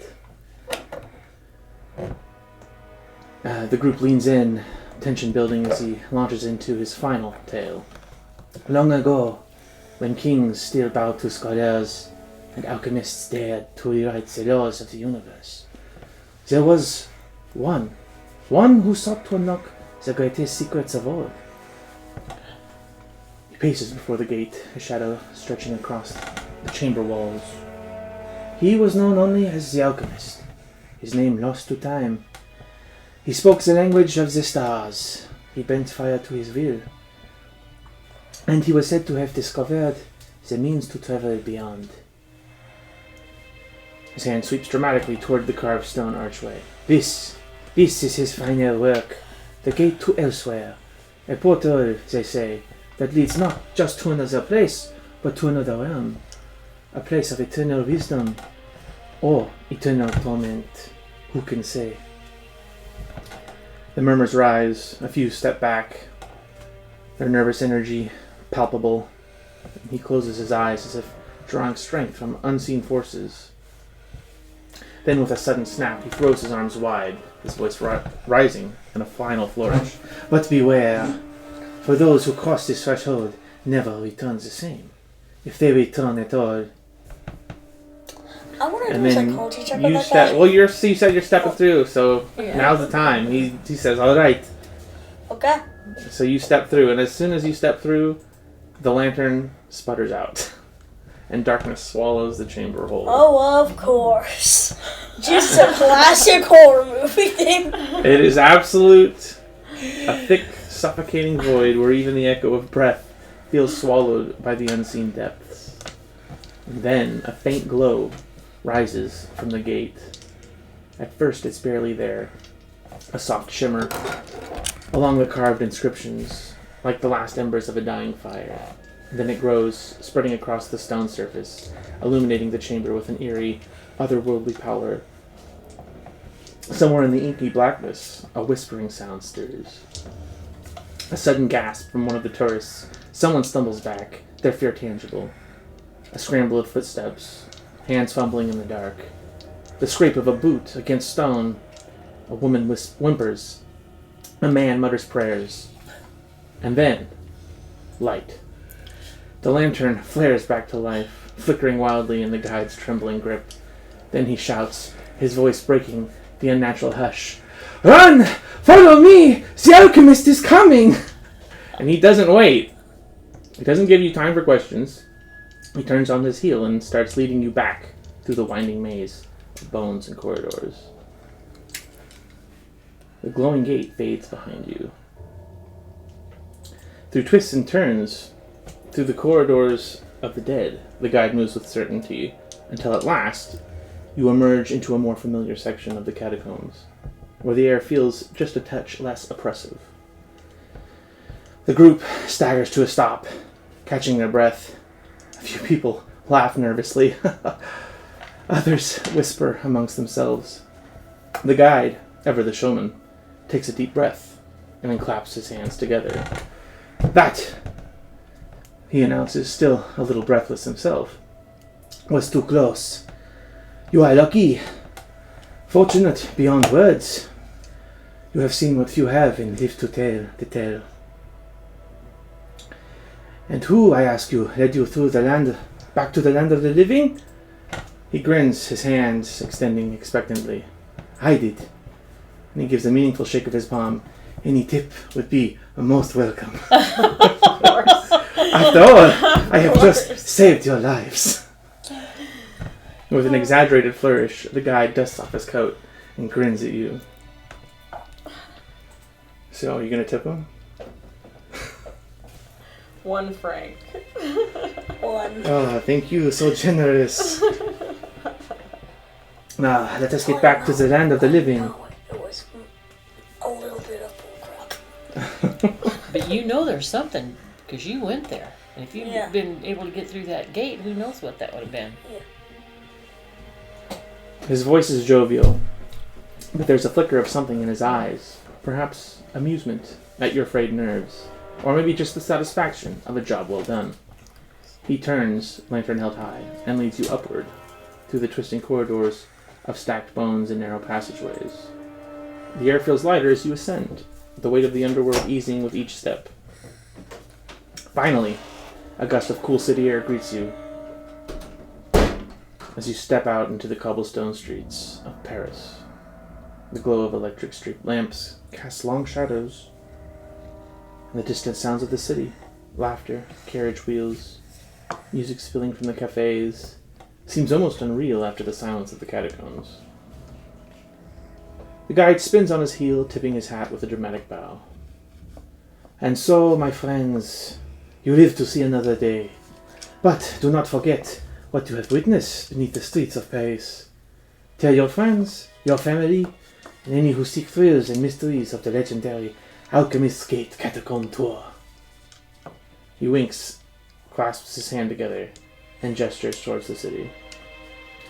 And with that, my work is done. Enjoy Paris, and remember, the dead never truly rest. With a theatrical whirl of his coat, he vanishes into the crowd, leaving you standing under the Parisian sky, unsure if you truly escaped something supernatural, or you were simply caught in a web of a very, very good storyteller. And now we go back to Luis, who's not here. In the Tall library. tales. Back to the Tall library. tales. Man, I got my heart pumping, Glenn. Are you alright?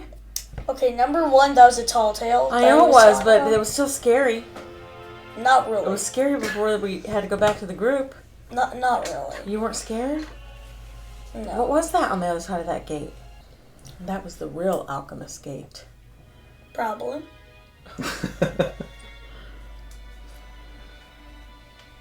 Actually, no. Maybe you'll just have to go back. I don't know. With Luis. We will. Where'd we end? They have left the catacombs. They tipped. You were there for that, yeah. 1 franc for a good story. Yes. But But also because it's a tall tale. But then they were just discussing that whatever was beyond the actual Iron Gate was something unrelated to the tour. right. Yeah. Could be a humongous rat, or could actually be something A that's humongous rat? You think it was a humongous rat? Could be. Glenn! Giant Okay. rat. You never know. So, you make your way to... I'd say, yeah, it's probably early enough that you could go to the bibliothèque and meet Luis. Luis, you can make me a library use roll. Oh. 82. What's going on today? 82. So Luis didn't accomplish anything. And actually, you start to think that maybe you need to hire someone, like a research assistant, because of how difficult it is for you to find this stuff. I'm on it then. But yeah, so you meet Luis at the bibliothèque. Ask her what she's accomplished. So what have you accomplished? Not a doggone thing. I wish I'd have been with you guys. Well, we went on a tour of the catacombs and got quite a tall tale from the tour guide, but Glenn and I did wander off for a bit and found another gate that definitely had some interesting phenomenons going on the other side, but we couldn't quite make out what it was. Because all we could use is a light from this. Mm-hmm. And yeah. And then the tour guide found us and we had to rejoin the group. Well, do you think it's worth going back in? I think we probably should, Yeah. yes. Okay. I'm sure it is going to be worthy of our exploration. So I think it's the 12th now. And you hear stories. Everyone's talking in the lobby. When you go down for breakfast, everyone's talking about rebels that recently attacked a railway station in Ireland, burning it to the ground. 2 passenger trains are wrecked and several engines run down a siding and into the harbor. Well, that's terrible. Hopefully something Teddy like that Blake. doesn't happen. And when here. looking at the newspaper, the headline reads, "A New World War? French and Belgian troops occupy the Ruhr." Oh boy.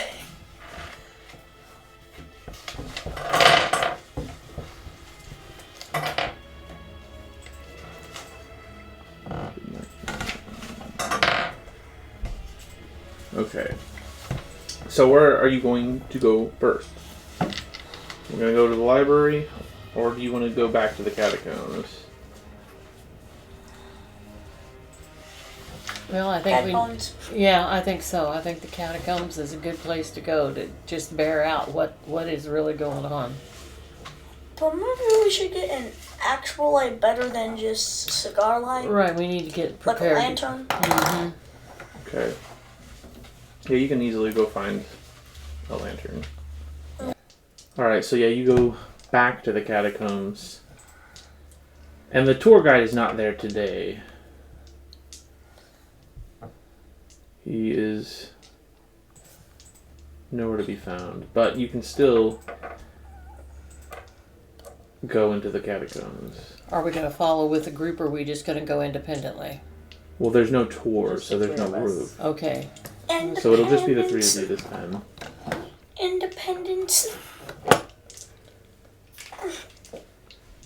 Alright. So what I'll be bringing is, of course, revolver and Minecraft dagger. Okay. You going to do the shotgun too? Sure, why not? Got 3 weapons. Okay. I'm bringing. Alright, so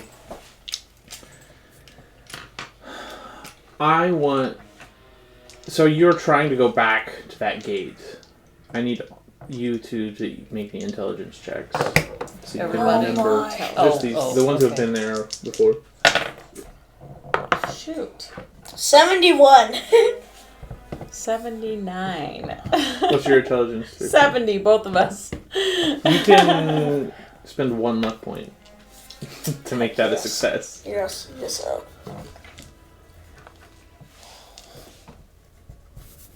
Okay, so yeah, Glenn remembers and is pretty confident he can lead you back to where How'd you get so much luck, man? that gate was. So Get the way, cowboy. you do eventually make it there. You're standing in front of this gate again. Did you? Maybe you should have bought some bolt cutters. So go ahead and make me another lockpick or. I'll do lockpick first so this time. 34. And then I'll try out strength now. 98. Oh, You should have. No, let's just say your 34 is your strength roll. Okay. Thank you. We'll just. Thank you. So you smash into this rusted gate, and it flies open, making a really loud noise when it does. And then go ahead and make me a luck roll. I accidentally broke it. Make me a luck roll. I think I might have. That was an accidental roll. Yeah. I think I might have broke it. 78. Oh, I wasn't very lucky.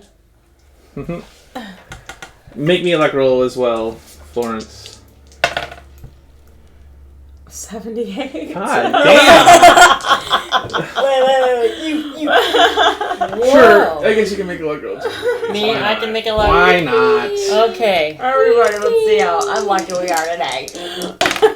I don't like this. 34. 34. Yes! And what's your luck? Oh, I better look at that. 51. You can read that from where you are? Yeah. Oh, luck, right over there. Okay. Yes. So My. the gate groans as you slam into it, the brittle iron snapping free of its ancient hinges. A cloud of dust bursts into the air, choking and thick, clinging to your skin. The side passage is far different from the curated galleries of bones above. Here there is no reverence, no careful pattern. The remains are piled in careless mounds, stacked in uneven heaps along crumbling stone ledges. The ground crunches underfoot, every step sinking into the shifting bed of the dead. And then the wind shifts. From somewhere deeper still, an icy draft slithers through the tunnel, carrying the unmistakable scent of carrion and decay. And buried in the bones, the thing stirs again. It has returned. And a wet, sucking noise. You hear a wet, sucking noise as it pulls itself free. Bones toppling down in brittle cascades. Then it turns towards you. It has a dog-like muzzle, long, grotesquely twisted, and it emerges from the bones, skin rubbery and pallid, shifts unnaturally over its frame. Its eyes gleam in the dark, yellow, faintly luminous, watching.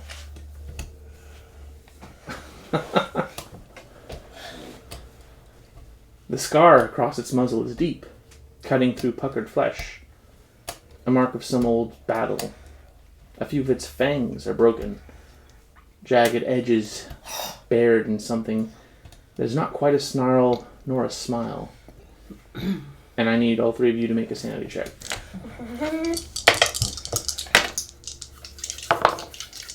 51. 51. 87. 87. So you are Louise and Glenn lose 1 sanity. Wait, I So got I- 51. Again, you lose 1 sanity.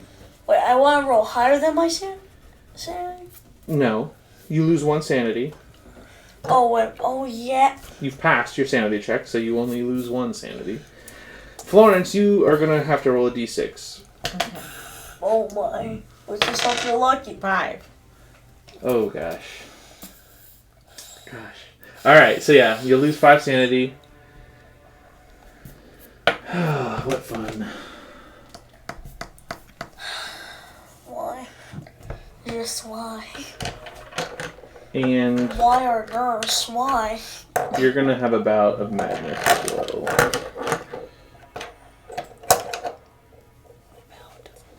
So temporary insanity? Hold not No? yet. Okay. Well, that's good.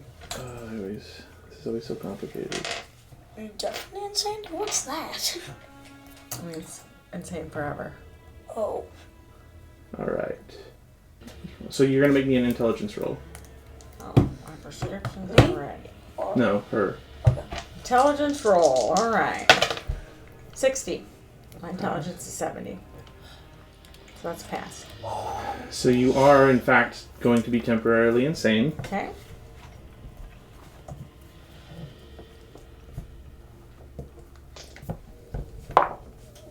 For the next 8 hours. Okay. Your Cthulhu Mythos is going to go up by 1. Actually, it's going to go up by 5 since this is your first time being temporarily insane.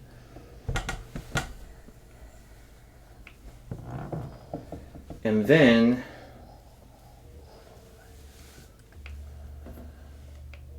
you're going to have a bout of madness as well. God damn it. What's happening? Okay, well, no, I can't do that. So, you are compelled to flee. So you just start running down one of the corridors into the darkness. No, can I just do this? You can try and grab her, yes, and hold her there if you want to. Okay. But I would need a strength check. 29. And then I need you to do a strength check as well. 81. Okay, yeah. So you hold on to her, you grab her, and you hold her down as she's trying her hardest to get away from you. You're staying right here. And so as that's happening, she's like trying desperately to flee. The creature, it does not attack. It watches. It waits. Whoa. And then it speaks. And when it speaks, its voice is a dry rasp. Words half lost. As though human speech has become foreign to it. Vos etes humans? And you, Glenn, you can roll French.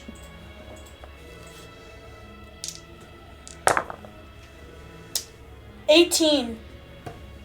He's asking if you're human. Yes. His yellow eyes flicker, shifting from one of you to the next. His breath is slow, rattling. A habit, not a need. The stench of damp bone and rot thickens in the air, curling through the darkness. Humans. His voice scrapes the silence, dry as the dust beneath him. His head tilts, the long scar on his muzzle twisting with the movement. None of you move. Not for lack of trying with Florence. Guillaume shifts. The creature shifts, his clawed finger tracing old bone, like a man recalling a distant dream. William was human long ago. His words are rough, uncertain, as though he is pulling them from a distant place. His long ears twitch, catching the echoes of your breathing. A low, hollow chuckle rattles from his chest. His fingers curl into the filth at his feet. La famine. The word is whispered, but it carries centuries of weight. His gaze turns distant, lost in time. Winter. Cold. No food. No warmth. His fingers clench, claws scraping against dry bone. William had wife. Had children. His yellow eyes dim. All gone. His lips curl. A sharp breath hissing through broken fangs. You do not know hunger. His gaze hardens, piercing. His voice is low, bitter. Never sat beside corpse. Never stare at it. Days. weeks. Never heard ribs creak. Never felt the hunger whisper. His shoulders sink, his claws pressing against his chest, where a heartbeat should be. Guillaume was a man. His head lowers, eyes fixed on his own twisted hands. Now, Guillaume is this. The wind howls through the tunnels, rattling the bones of the dead. Guillaume shudders.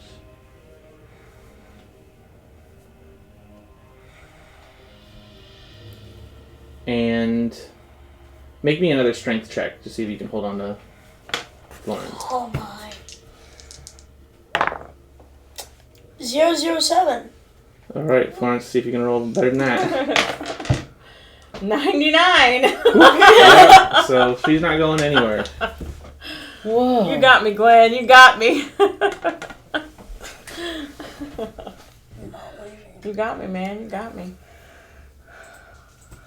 And then he says, Guillaume walks. Waking world. Dreaming world. Looking for end. his claws flex, curling into fists.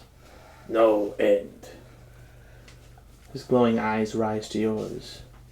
You seek death, His ears flatten, teeth bared.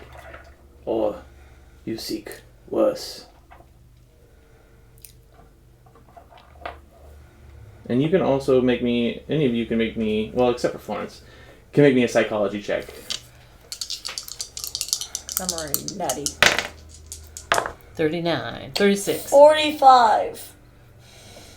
36. Yeah, you can tell that he is a deeply despondent soul who has come to regret his degeneration. Yes, he's very sad. Maybe you can help him. And he just kind of sits there and watches you struggle with Florence. Well, we are here for a reason, and we do seek help for a great cause. What cause? The cause is to help all humanity survive. We are on a mission to save all of humanity. Guillaume avoid humanity. We wouldn't have to be involved in any way except to maybe help us find something. What find? I need to find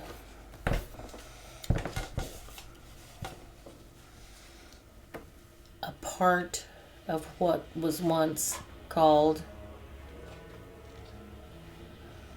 gosh, I can't read it. Sedafkar. Sedafkar. What is? It is a part of a statue, and we believe that the first part of it is here somewhere in Paris. Many statue in Paris.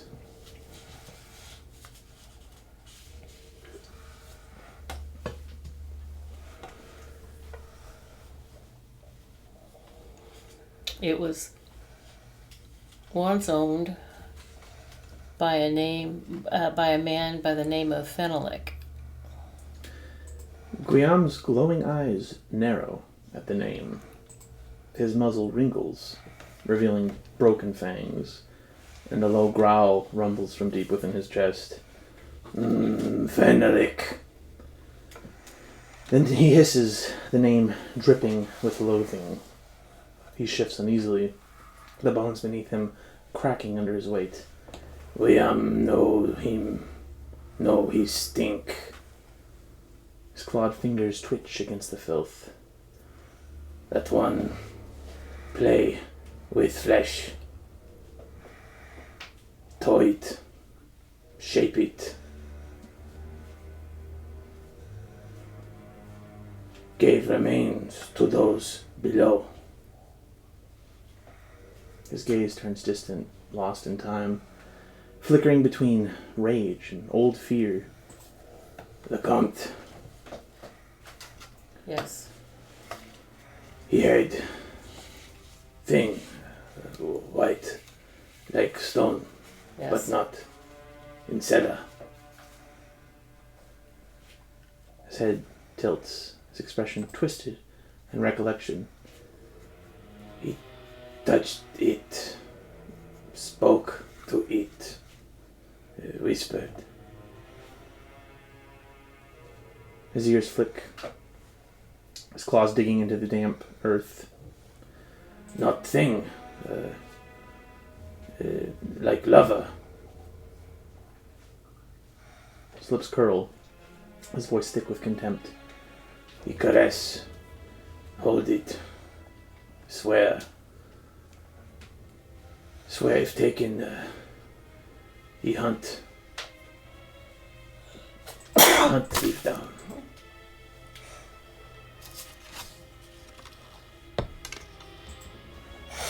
His breath rattles something like a chuckle, but filled with unease. Graham left, never returned. Something even dead not watch. You saw him die? No. Graham feel like dead.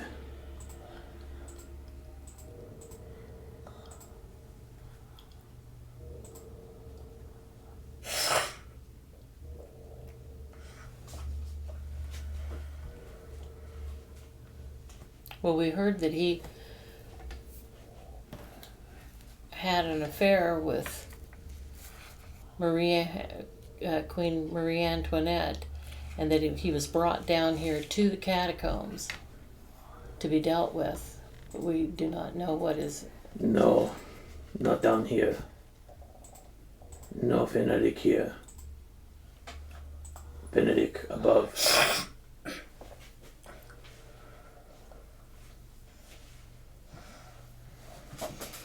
So you did see him with this piece of this stone. Long, long ago.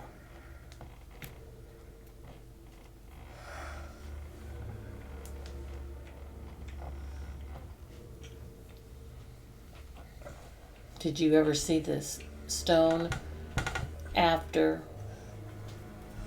Fenelic was here up above? Only ever see with Feneric. He always had the stone. A statue like stone. Yeah. White. Yes. Maybe blue.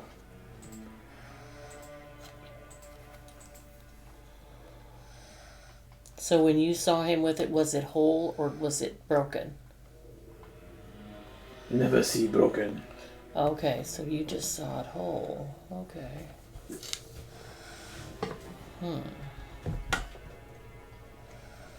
How long ago was that?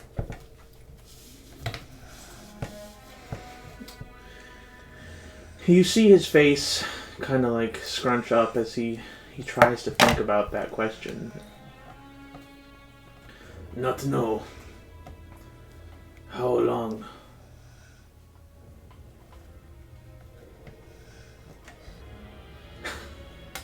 Yeah, I don't think he knows Okay. exactly how long it's been. I don't think he knows how long he's been down here. Right, he's lost all concept of time. I thought so. Long ago. Long Long ago. ago. Yeah. Well, how may we help you?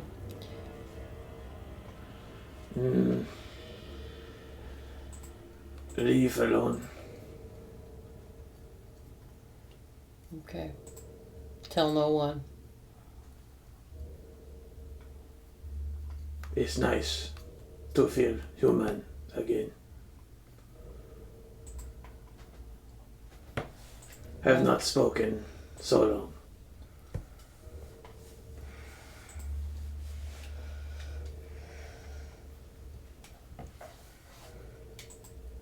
And go ahead and make me another strength check. All of One us? more time. No, Okay. just Glenn and Florence. Okay. 12. 7. What's your strength normally? 40. And what's yours? 55. So that's an extreme for both of you. Oh, we So struggle. it's a tie.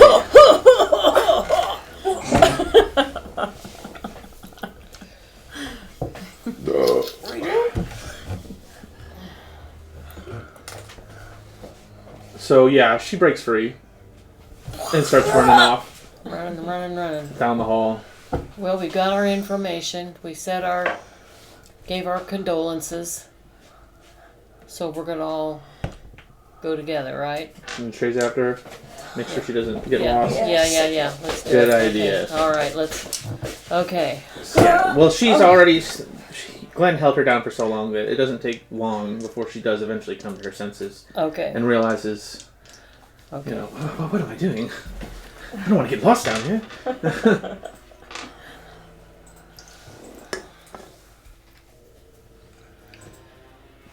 So you leave Catacombs. Guillaume behind and head back up out of the catacombs Wow. into the day Glenn. of Paris, to the sunlight. Well, and he said that Fenelic was above. Mm-hmm. So from here, you'll go back to the bibliothèque Okay. to do some more research.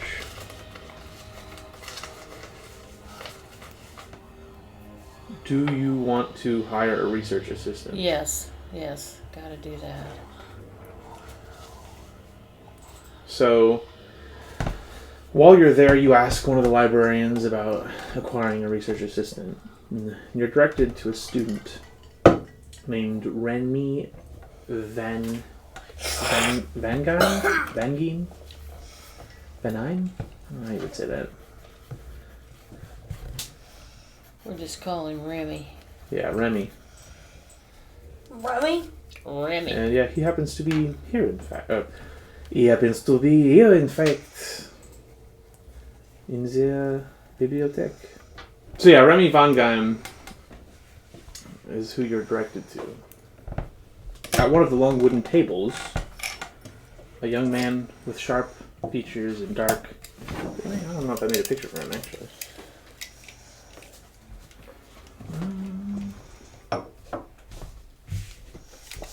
Oh, wait. Maybe I did. Yes. Oh. So, here's your research assistant. Okay. At one of the long wooden tables, a young man with sharp features and dark, neatly combed hair Where's Remy? sits hunched over a notebook, his fountain pen scratching with precision. His sleeves are rolled up, revealing ink-stained fingers. And beside him sits a copy of L'Humanité, its pages creased from repeated readings. The title of his latest article is half-written. But a glance at his notes makes it clear he is chronicling the protests, capturing the rising tides of unrest. As you approach, he doesn't immediately look up. Instead, he finishes the sentence he's writing, then leans back, studying you with a calm, calculating expression. Oh, I just remembered something. What? I just remembered something. In the nick of time? Yes. Oh, yes. Oh, yeah. All right. Very good. You don't look like archivists, unless the bibliothèque has begun hiring those with tired eyes and travel-worn coats. No, we're not with them outside. So, what brings you over to me? Well, they said that you are available to help as a research assistant, and I'd like to take advantage of your skills. I have spent the last 3 hours trying to get a clerk to find a single misplaced document. Navigating these records requires patience, persistence, and above all, knowing whose ego to stroke. That kind of knowledge isn't free. No, I understand that. He gestures absently to his open notebook. I make my living with words. But the truth is, he glances at the window, the world is changing outside these walls. And I have no desire to be left behind. The work I do matters. So, tell me, does this hunt of yours lead somewhere worth following? Is it worth following, did you ask? Oui. Yes, it's worth following by all means. It has incredible importance. He leans back, stretching his arms behind his head. I can help you. I've seen the sort of records you'll need. I know how to get them. But I have two conditions. First, I do not work for less than 20 francs a day. 50, and I will make sure you don't spend the next 3 weeks buried in bureaucratic nonsense. Done. Second, if I hear that march pass by and I decide to join it, I will. And if you find yourselves on the wrong side of history, then you and I will part ways. Non-negotiable. Well, okay. The pen in his fingers twirls idly as he watches you. So, you accept the offer and give him his 50 francs for the day, and he gets to work. And I'm actually going to need to look at his library skill. See if it's higher than yours. Library 40. No, yours is higher. So we'll still roll with your skill. Okay. So make me a library use. 45. The work is exhausting, punctuated only by the occasional librarian's disapproving glance or the murmured conversations of other scholars lost in their own research. You spend a whole day, your second day, researching without finding anything with Remy. On the third evening, the sound of chanting voices and distant shouts can be heard through the thick stone walls. The protests against the occupation of the Ruhr have escalated, and the streets outside tremble with the rhythmic stomp of an advancing crowd. The librarians exchange uneasy glances, but continue their duties. Knowledge does not pause for evolution. And finally, you have a breakthrough.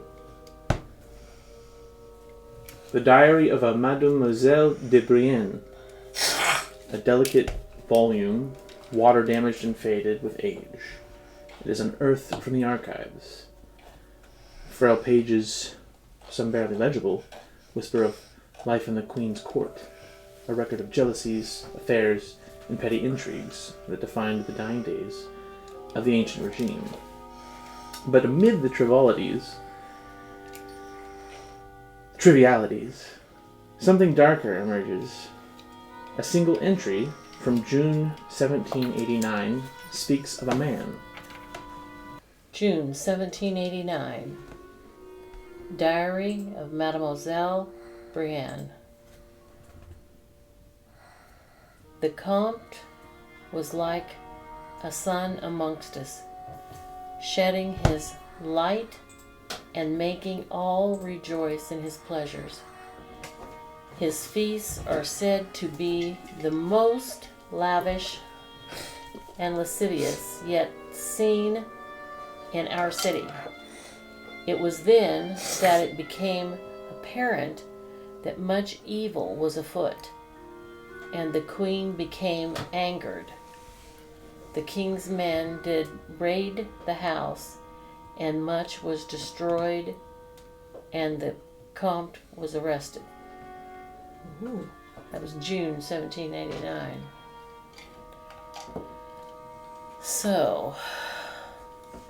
Wow. The ground beneath you shudders as a crowd surges past. Through the high library windows, flickering torches and banners waving in defiance can be seen beyond the gates. A loud crash echoes as something heavy, perhaps a barricade, is overturned in the streets. The protests are no longer distant. They have arrived at the doorstep of knowledge itself. Inside there is a tense energy. A librarian hurriedly snuffs out an oil lamp and whispers ripple through the aisles. Outside, voices rise in anger. Paris is boiling over, and the past is demanding to be heard. The once calm and orderly avenues have transformed into a surging tide of bodies, all moving as one. Voices raised in defiant unison. And this is all happening as you leave for the day. Mm-hmm. Remy stands just ahead of you, his notebook forgotten, his face alight with conviction. "Come," he urges, waving you forward into the roiling crowd. "This is history being written. Don't just read about it in books. March for it." And you have the choice to follow him into the crowd. Or to go home. Or Yeah, go to the or hotel. just go home. Well, Remy, will we be able to meet here tomorrow at the library? Of course. If we survive. What do you mean by if we survive? This is revolution. Yeah, see. Yeah. There's no guarantee of tomorrow. So we have to decide. Do we go with him? And Yeah, sure, why not? Well, I mean, this isn't really our fight. We're not French. I'm just saying. and we have a mission. We cannot forget what our mission is. Do you remember what the mission is? True. To find all the pieces of this statue Yes. so that it could once and for all be destroyed and save mankind. Yes. Well, the library's closed until tomorrow anyways, so that's kind of irrelevant. Why not? So why not right now? Why Huh? not? We kind of have nothing else to do. Except die. Maybe. I don't know. We take a vote, or do we just go for it? Or Well, each of you can make your own choice. You don't all have to go. Yeah, I'd go for it. Glenn's in the crowd. He's going. He's following Remy. Whether you Peace join out, him or Glenn. not. I'm out. I'm out. All right. So you two head back to the hotel. Okay. Glenn, you are swept into the press of bodies, jostled as students, workers, and veterans thrust banners high. The red flag of socialism, the blue-white-red of the Republic, and hastily scrawled placards decrying the occupation fill the air. The chant, "Abbas l'occupation," Jesus, "Justice pour la France," rises in an unstoppable wave, rolling down the boulevard Saint-Germain, carrying you with it. The electric glow of street lamps flicker over the mass of protesters as dusk begins to fall. Newspapers swirl through the air like birds startled into flight, tossed from vendor carts and as the march surges past. A few shopkeepers watch nervously from behind shuttered doors. Others cheer from their windows, clapping in rhythm with the chant. A brass band, an impromptu ensemble of musicians, strikes up La Marseillaise, the defiant strain of the anthem roaring above the din. Someone hands you a flyer, its ink still smudged from the press.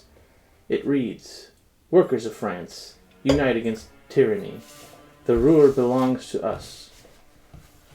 Beside you, Remy grins, his voice raw from shouting, "Do you feel it? The pulse of the people? This is what power looks like. This is what they fear." The march reaches a boiling point at the Pont de la Concorde, where the French troops stand waiting, helmets gleaming beneath the gaslights. Rifles held in tense grips. The air crackles with tension. The crowd swelling as chants turn to shouts. And shouts turn to demands. Abolish l'occupation! Justice pour les France! Les traiteurs de rue! Soldiers stand motionless, a wall of steel and discipline. One man, a lieutenant, raises a gloved hand, barking orders at his men. The protesters surge forward, and the first scuffles break out. Students shove against shields, officers striking them with batons to hold the line. A bottle shatters on the cobblestones, and suddenly, a gunshot rings out. For a moment, there is only silence. Then comes the scream. A young man collapses to the ground. His white shirt blooming red at the chest. And then the protest explodes into chaos. Someone throws a brick. It smashes into a soldier's helmet with a sickening crack. The soldiers push forward, swinging batons, driving the crowd back. Protesters break apart, some fleeing down side streets, others rushing towards the fallen youth, while the rest roar with fury, launching a full-scale riot.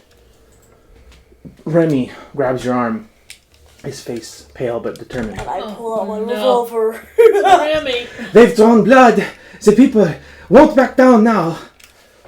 The streets erupt, carts overturn, windows shatter, and torches are thrown, lighting banners aflame. Oh my goodness, what was that? The air is thick with the smell of gunpowder and the shouts of the wounded. A wave of protesters surge forward, crashing against the line of soldiers like a tide against rock. Nearby, a gendarme is dragged down, his baton stolen and turned against him. A wounded man stumbles past you, blood dripping from a gash on his forehead. Somewhere in the chaos, you hear a whistle blow. Reinforcements are coming. The French troops drive forward, shields and batons forcing the protesters back. The streets echo with the sound of boots striking stone, the crack of clubs meeting flesh, and the anguished cries of those caught in the chaos. Then, Aidez-moi, s'il vous plaît! Remy is seized. A soldier grips him by the collar, yanking him backwards. His notebook flies from his hands, scattering loose pages into the frenzied crowd. The young journalist struggles, kicking wildly, but the soldier is stronger, dragging him towards the waiting detention wagons. I have a really good idea. His eyes lock onto yours. Ne me laissez pas! Don't leave me! I shoot the soldier. Around you, protesters scatter, some breaking into side streets, others bracing to fight. A woman beside you is knocked to the ground, a soldier stepping past her like she's nothing. You can see more troops arriving, pushing forward to clear the square. Soon there won't be a chance to act. Remy kicks hard, managing to twist halfway free, but the soldier's grip tightens. The young journalist is seconds away from being thrown into the waiting paddy wagon, Oh no. lost to the merciless gears of military justice. So now you have a chance to do something. Well, let's be smart about this. Damn. Let's be smart about this. What are your options? Run and gun it, or either be actually smart, not make dumb decisions, and run the heck out of there. Okay, but there's something else you could do. Military experience. Is there anything that might be helpful to what we're trying to do that you could do before you run away? Pick up the journal and then run away. Ding ding ding ding ding. But I really want to go guns a-blazing.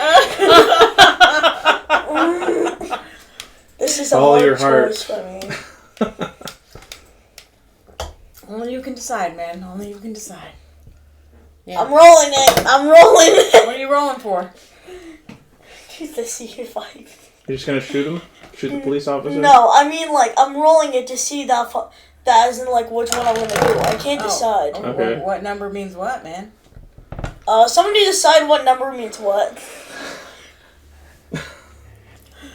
3 or less, you go guns a-blazing. 4 or more, You get the journal and get it out of there. Oh my. Woohoo! No! I got the place. All right. Yeah, I shoot one of the military people. All right. You shoot them. Roll. Net. 93. You missed. You missed. Yeah, you fire and you missed. But the soldier, having just been shot at, lets go of Remy and now turns his attention towards you. And Remy, well, let's see here. Yeah, he's going to grab you. On his turn, he's going to grab you and pull you along with him. And he says, "By ici, this way!" As he clutches his ribs while running. And we're now going to have a chase. Oh yeah, also I just used one of my bullets, so. Oh, there you go. That's right. Right. I wonder what happened to that journal. Probably gonna be burnt by now. Alright. I need you to roll a constitution. Crap, what's a constitution again? 70. 41. Well, look at you. It's 47. That's a 7, not a 1. No, this is a... Oh wait, never Yeah, mind, it's that's a 47. It's still a win, babe. Mm-hmm. Yeah, I know. You run forward. You're faster than Remy, so you're actually outpacing him. And the guard, he tries to run after you. You actually get away immediately because you're so fast. So Remy's the only one who has to actually worry about getting away from this guy. Oh no. And he does. Thankfully. Whew. Yeah, because we still not got all our info. We're started, but... Okay. So yeah, you do successfully get away. With all the chaos.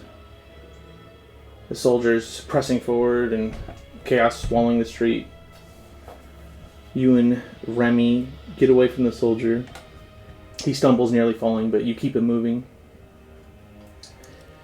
The crowd surges around you, a wave of panicked bodies pushing against the line of advancing troops. Shouts and screams fill the night. Somewhere, the sharp report of another gunshot cracks the air, through the air. You push forward, ducking past an overturned cart, threading your way through a mass of fleeing protesters. The sound of batons striking flesh rings out behind you, but you don't look back.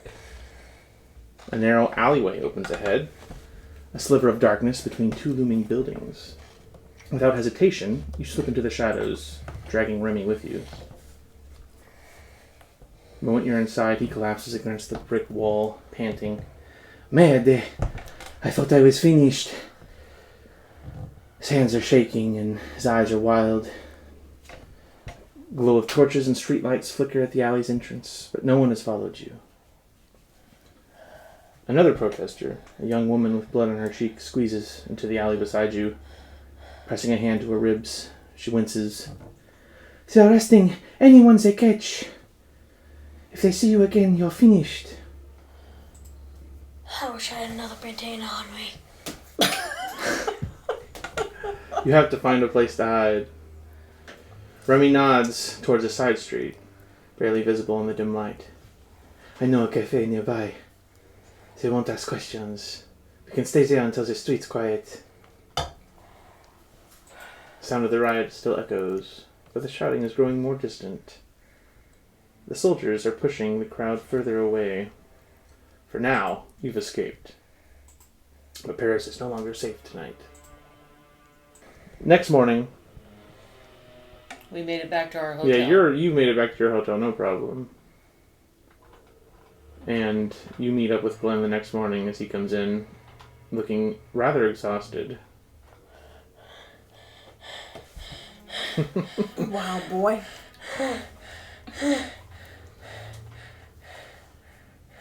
Where's Florence?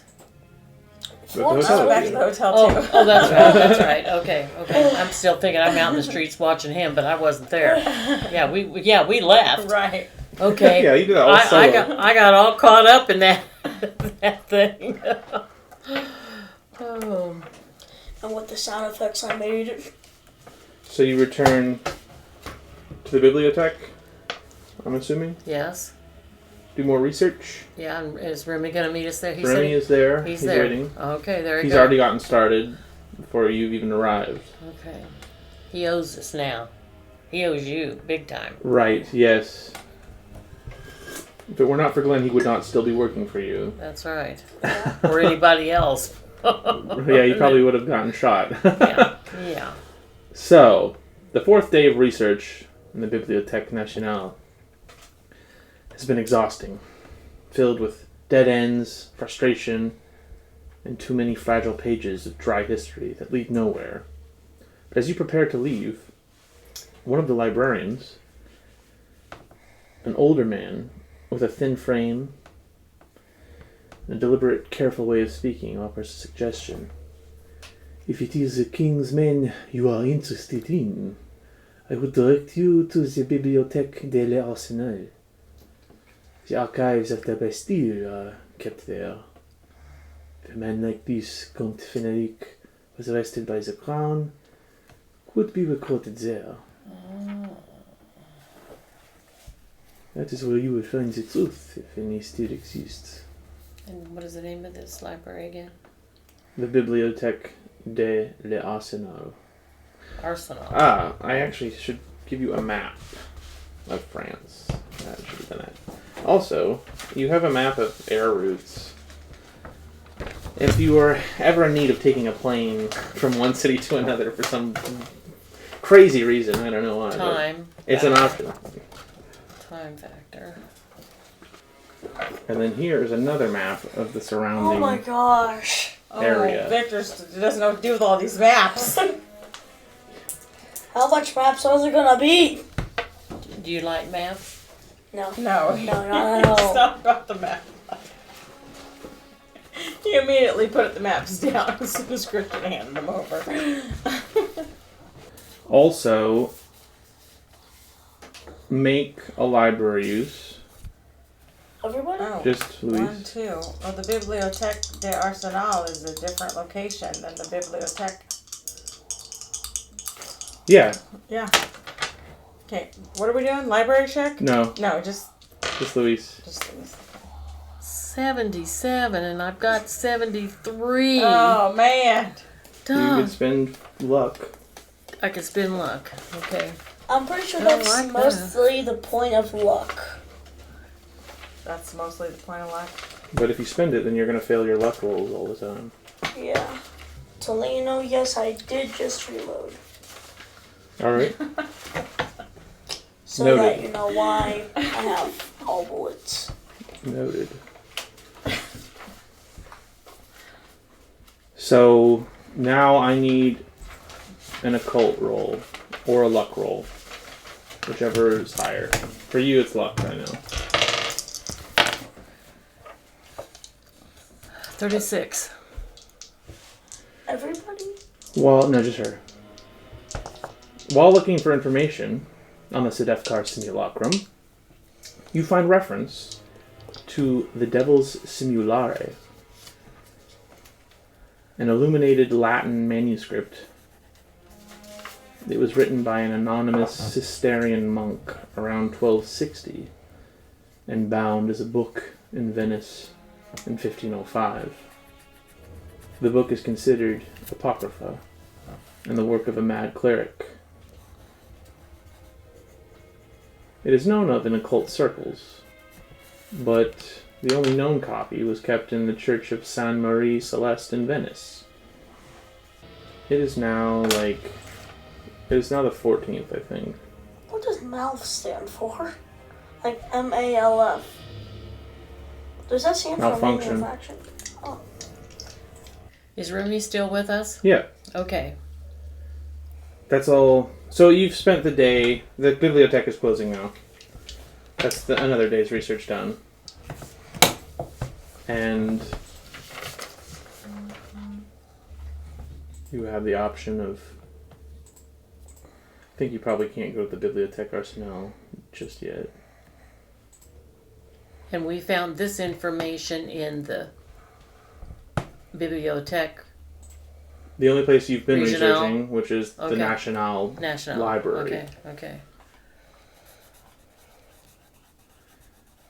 The Bibliothèque d'Arsenal is like the military library. Okay. So can we go there tomorrow? Mm-hmm. Do you want to go there first? Oh, we've got enough of the day left to even do that? Yeah, we've got enough for the day. The streets of Paris feel restless. The air heavy with growing tension. The protests against the occupation of the Ruhr become louder, more frequent, and more agitated. As you walk, you pass clusters of uniformed gendarmes watching the crowds with stern expressions, hands near their batons. Near the Place de la Bastille, a group of young men, their coats threadbare, their faces flushed with anger, stand on makeshift platforms, shouting about betrayal and national humiliation. The Germans took our land, and our government does nothing, one shouts, waving a tattered newspaper in the air. Will we let them take our honor too? Another calls, stirring the crowd. But you keep moving.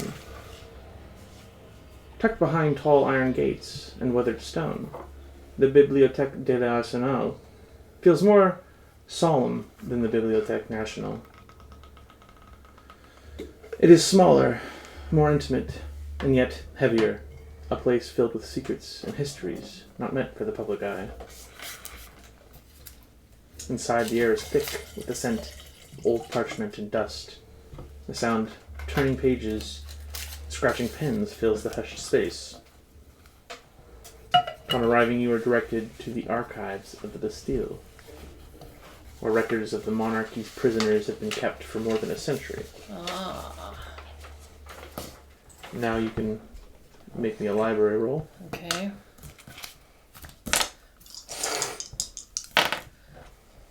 $29. The work is tedious. The documents are ancient, some faded, others fragile, and all are painstakingly handwritten in an elegant but infuriating script.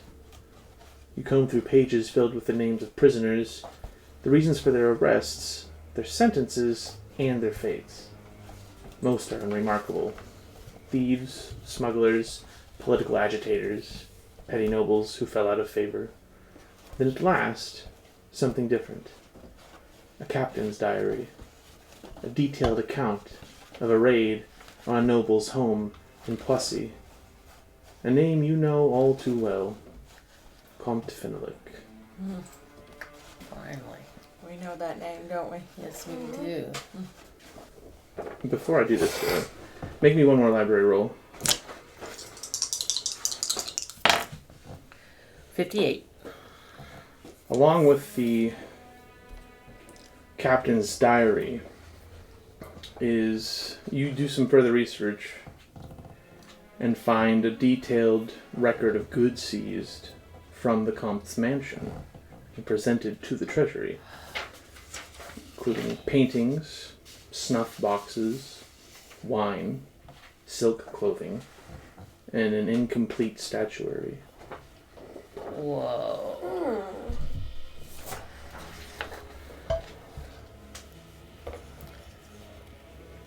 Investigative report by Captain Malone. Malone. Louis Malone. Okay. We have achieved the impossible and removed the monster Fenwick from our midst, and his dreadful possessions broken up and confiscated for the king. The murderer from Poissy no longer walks free, and that done to the bravery of 6 men who tracked the devil to his lair. By God, we have shown those fools of police that the soldiers of the army do not hesitate when action is required. So that is the start of the journal. As you read the journal, we're going to actually launch into a flashback. So from this point, you're going to all start playing new characters. And we're going to go and live the journal's experiences. And we'll start that next session. Okay.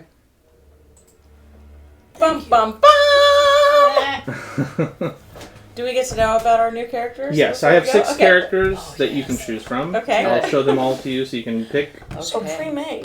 Yes, the pre-gen. Yeah. And then... Yeah. So that is what you find at the bibliothèque. Is this Arsenal. journal? Is the journal. Okay. So that from there you can go back to the Bibliothèque Nationale and continue to do research there. And we might as well just do that right now. This is your 6th day of looking things up at the library, at the Bibliothèque Nationale specifically. So you and Remy... Oh, go ahead and make me a library.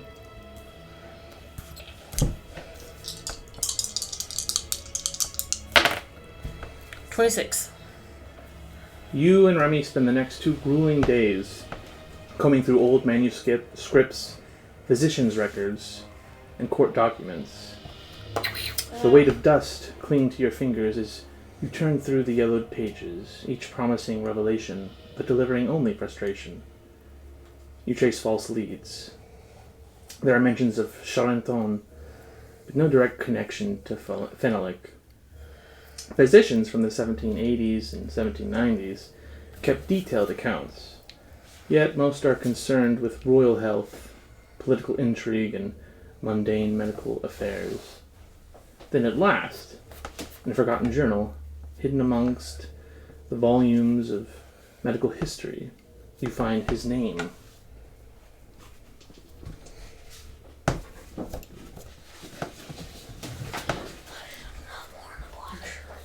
I'm getting hot. It's warming up. Turn this on. Thank you. There we go. You're the cutest, man. You're the cutest. This is June No, you've had enough popcorn. Get out of here. 1789. The Journal of Lucien Regault.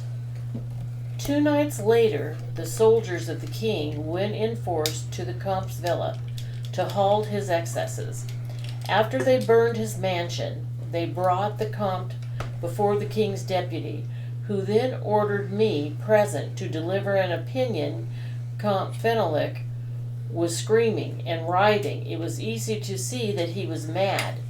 As a nobleman and a madman, he could not be executed.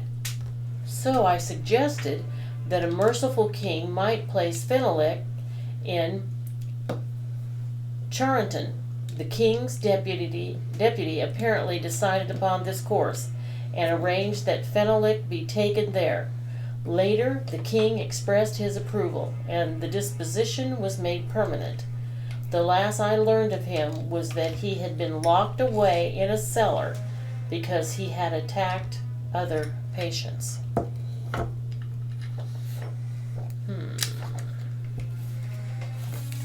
And then you can make me another library use. Okay. I see. As you think to search through recent newspapers. 4. So that's an extreme. Yes. Yeah, the search through recent newspapers turns up an obituary of the asylum's director.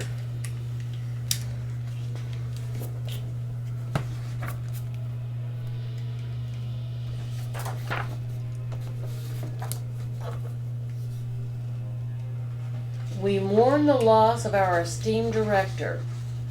Dr. Etienne Delplace, a man of the highest professional standards and a true pioneer in the field of neurology. His loss by tragic accident comes as a great blow. We at the hospital extend our heartfelt sympathies to his family, hoping that they may overcome their grief in time.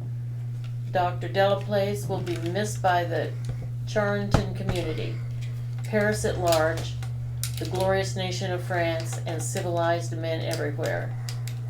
Dr. Francois Leroux, Acting Director. Yeah, so that's what you're able to find on days 6 and 7.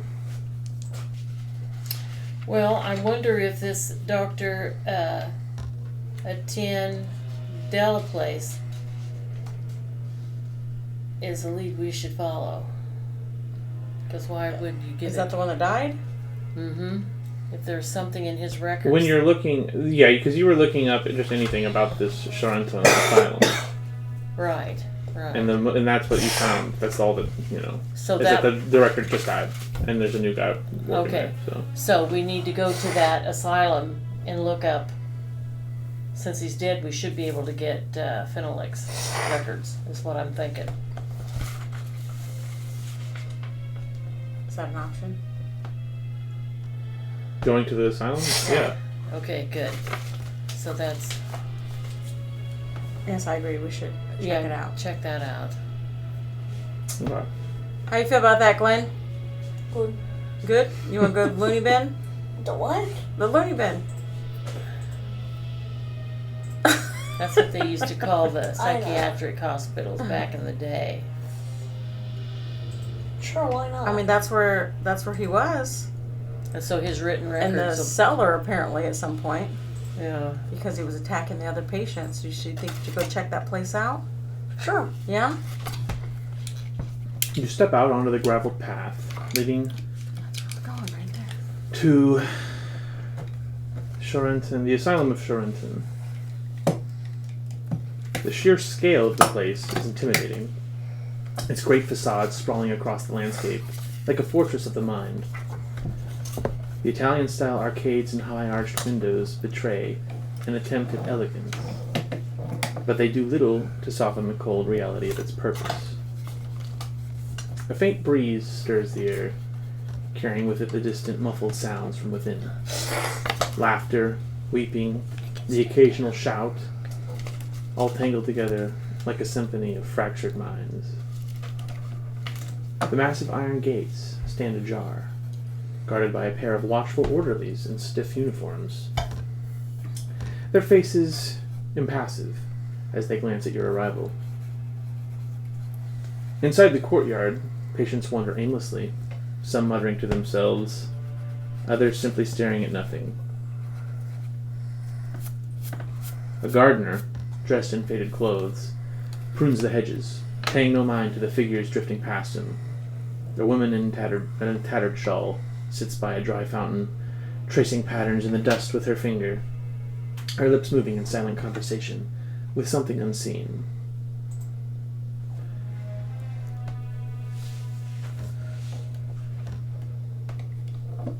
The main door looms ahead. Polished wood and brass fittings giving the illusion of dignity to the place. A clerk, thin and unbothered, sits behind a wide reception desk, just beyond the threshold, scratching at its ledger with bored efficiency. The smell of disinfectant, old paper, and something far less pleasant lingers in the air. As you approach, he barely looks up. Business at Charenton? Yes, please. I'm Dr. Smith, and I was just wanting to see if I could look into some records of a patient that you had at one time. One moment, one of our patients is acting up. Listen to that. She's like, help baby. me, help me. August. Oh. Where are we flashing back to? The French Revolution. Oh, 1780, war. 1790. Vive la revolution! We're gonna be. I better make a French guy. Or I better be a French guy. We're gonna have to watch Les Mis before we come back the next time. Yeah. What's that? Oh, it's the best movie It's ever! a musical. Do you know I've never watched that? Really? Susie? Never. Jordan So and I the love it. time Look of down! So the time Don't of look him flintlocks in the and eye. muskets and blunderbuss. Yeah. Gosh, we're gonna have to try to get in character. Grandma wants to make a whole costume. And I'm like, Grandma, it's gonna last like 2 sessions or 4 at the most. But all I need is a white pair of pants, a white shirt, and what else was it? I think I could rustle it up really quick. What would I need to wear if I was going to do that? Look up the soldiers, and they're in a white uniform. We'll watch Les Mis. Don't you worry, baby. Why not just switch it up? That's me and Sissy's one of our favorite movies. Oh. So, Okay. you just asked. Remind me. Okay, I was asking him if I could look into the records of a past patient, and I introduced. Comte or whatever his name Yeah, Fenelic. is. Fenelic. Comte Fenelic, Comte you say. Yes. He adjusts his spectacles. Flips open a large leather-bound registry. It would be quite an old case. Yes. Find patient records dating up to 1810, available for public review. Anything beyond that, I'm afraid, is restricted. A matter of policy, you understand? He gestures towards heavy wooden filing cabinets lining the wall. The archives are well organized, but you'll need to search through them yourself. You catch the briefest flicker of hesitation before he clears his throat and adds, "If it is the official information you're after, you might consider speaking with Dr. Leroux, the new director of the asylum. Though he's been rather preoccupied since assuming the position. He oversees all historical records. If there's anything further to be learned about Fenelic, he'd be the one to ask." Well, thank you. His gaze flickers around the room, and he lowers his voice slightly. Dr. Desplace, his predecessor, had an interest in certain peculiar cases, but since his unfortunate passing, Dr. Leroux has been quite firm in his handling of inquiries. I'd tread carefully if I were you.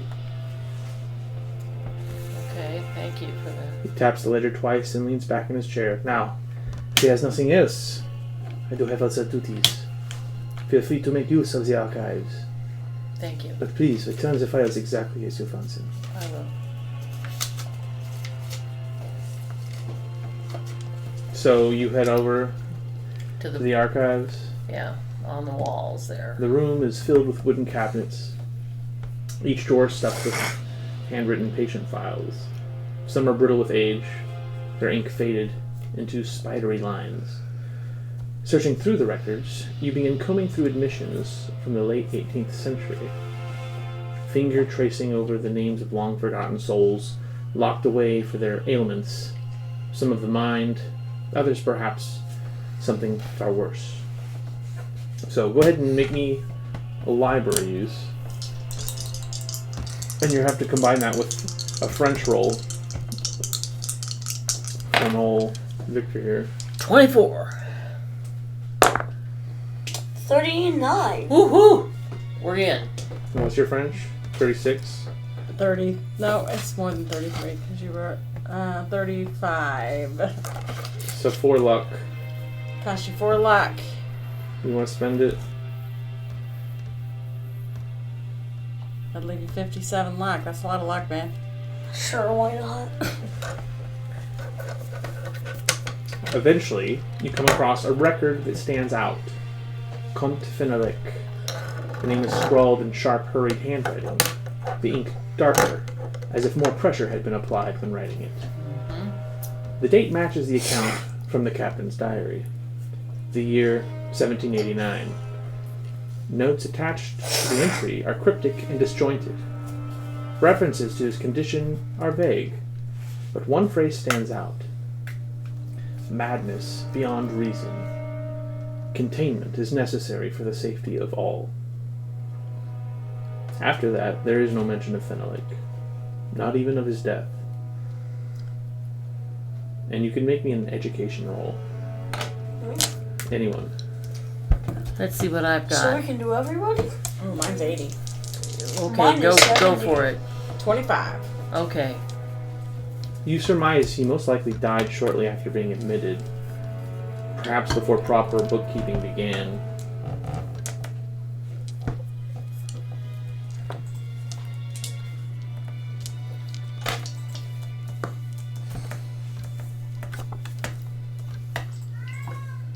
Oh my goodness. What does that mean? I know it Means I means. want a lap. Oh. Why put him on your lap? Oh, that's so sweet. It's not sweet when you hear it all the time. Daddy, I miss you, I know, Daddy. I know. It's like Polly at 2 in the morning. So that is what you found in the records. And the other option is to speak with, The current. or to try and get information from one of the orderlies or something. I don't know. Well, yeah, we could talk to an orderly. We could do that. I don't know. Orderlies don't necessarily have access, but they have verbal things handed down. Worth a shot. Odd that there's nothing in that record about his death, though. Well, maybe you do want to speak to Dr. LaRoe then. Oh, I think so. I think we're going to have to, because I don't think an orderly is going to be able to, not unless he has a key or something to get into things. Alright, so I'm going to need a credit rating Credit rating roll. from any of you. Why not everybody? 82. 62 and mine's a 70. 41. I got 82. I don't know what So mine you is. are well enough that he will see you, yeah. Okay. You don't look like vagrants, so. Okay, yeah. Gotta have. You have connections. And then I suppose being a medical doctor, or I mean, you're not a doctor, I suppose, but being in the medical field, you could probably get in. Get him to talk to you. But yeah, so as you make your way down the long echoing corridors, the scent of carbolic soap and old records overwhelms your sense of smell. Nurses shuffle past, and you hear the occasional distant murmur of a patient from behind closed doors.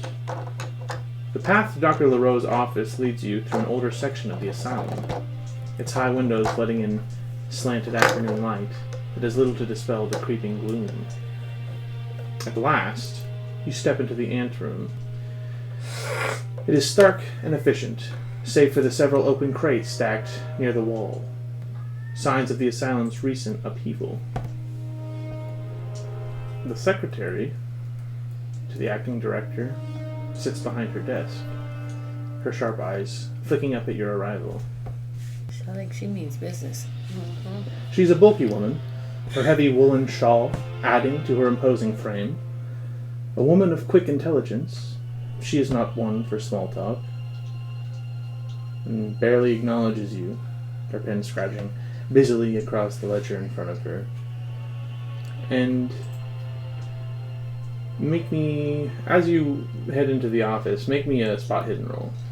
All of you. 34, and my spot hidden is 71, so that's a hard success. It's either a 94 or 64. I That's a don't know. 64, honey. 64. What's your spot hidden? Oh, 25. Yeah, I failed. You failed. And I'm 27. Your eyes drift back to the crates. A few of them are nailed shut, but one, its lid partly open, catches your attention. Inside, amidst a jumble of books and files, you catch the faint glimpse of a bound journal, its blue chipboard cover scrawled with a few words in faded ink. And you make out E. Del Place Evenement, 1923. That's what's written on it.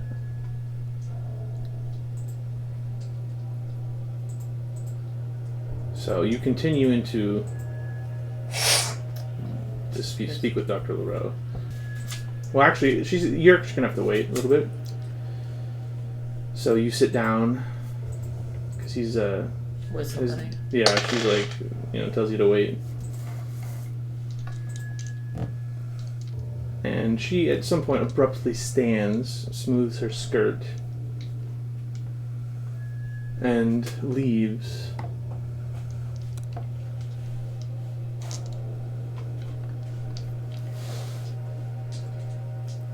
Giving the perfect opportunity to check out that journal. There you go. Who's gonna do it? I'll do it. Alright. You move quickly. Brushing aside those papers, you lift the journal just enough to glimpse inside. The pages are dense with notes, hasty observations, diagrams, and something that curls your stomach. Sketches of contorted human faces, expressions frozen in silent screams. The ink is smudged in places as if written with an unsteady hand. Before you can read any more, the click of approaching heels warns you that the secretary is returning. So what do you do? I look at the picture on the wall. Are you gonna stand there with your dick in your hand looking at this journal? Or are you gonna go sit back down and play it natural? Okay, I thought. I'm gonna look at what picture on the wall? Well, I just assumed there would be something on the wall. I mean, I do that when I'm in Okay. offices. I walk. So you're get up. standing there with the journal in your hands, looking at No, the picture no, on the no, wall? no. I'm going to put the journal down. Okay, there we go. And I'll go back and I'll sit down. There we go. Okay. Dr. Leroux will see you now, Ah, She thank says, gesturing towards the office door. Inside, Dr. Leroux folds his hands neatly on the desk, his gaze measured and composed. There's the doctor. Charenton is an institution of dignity and order, messieurs. I am pleased to provide any information within reason, provided it does not interfere with the well-being of our patients or the integrity of our establishment. you. Noted. So, how can I help you? Well, I am looking for information from a patient that you had here, Comte Fenelick, and wondered if I looked in the records out front, but it doesn't give really much information, and I thought maybe you had some archived information on him. If it's not in the archives out there, I don't think it exists. Well, what was peculiar, God, I can't even talk, peculiar was that there wasn't any notation about his death. Well, you see, times were very turbulent back then. Could be the records were lost in a fire. Perhaps they were never recorded. It's very hard to track down any pre-revolution documents. So much was lost. What happened to the hospital prior to and during the revolution? Well, I am not well versed on the history of the building itself. I'm sure it went through its own ordeals, Mm-hmm. perhaps there was a fire or two over the decades. But I really don't have any additional information. There's no other archives for that far back. The other archives are for recent patients. Okay. And those are strictly off minutes. You understand? Okay. All right. Well, now, why did I get the idea that they were telling us up at the front that we would maybe have access, but I guess we don't. So we'll just have to go back through and go through the journals when we get a chance, I guess. Well, if there are no more questions, I'm a very busy man. Seems like there's something else I should be asking. What happened to the if they did they come in with any personal belongings, or would those have been dealt with in prior hospitalizations before they came here, or? I am not sure what the practice were in the 1780s, Okay. but I would assume that they would not allow them to have personal belongings. Okay. And where would personal belongings have gone after their death? Probably. To the state, I suppose. Okay. Well, they would have confiscated all of his stuff anyway, because they weren't letting. They already determined. It was a very turbulent time. Yeah. Okay. We thank you for your time. Farewell. Okay.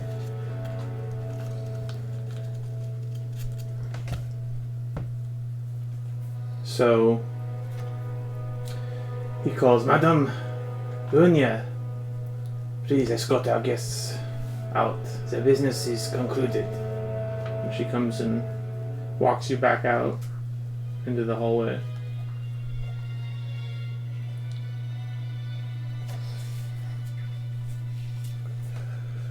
See, I thought there was going to be something in those nailed up boxes.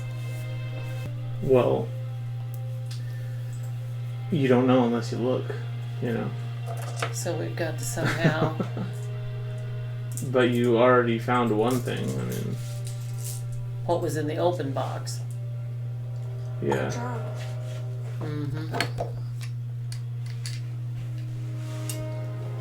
I mean, you can surmise that those boxes were just full of the records from the previous director. You know, they're just transitioning them out. Mm-hmm. That's because that was his diary. Mm-hmm.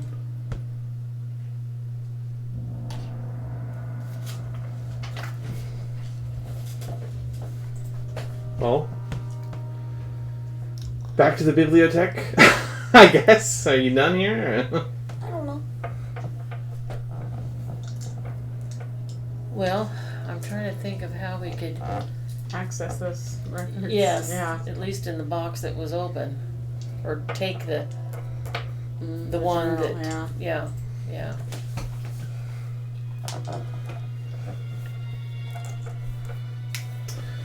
Actually, hold on. Let me see How something. did we do that?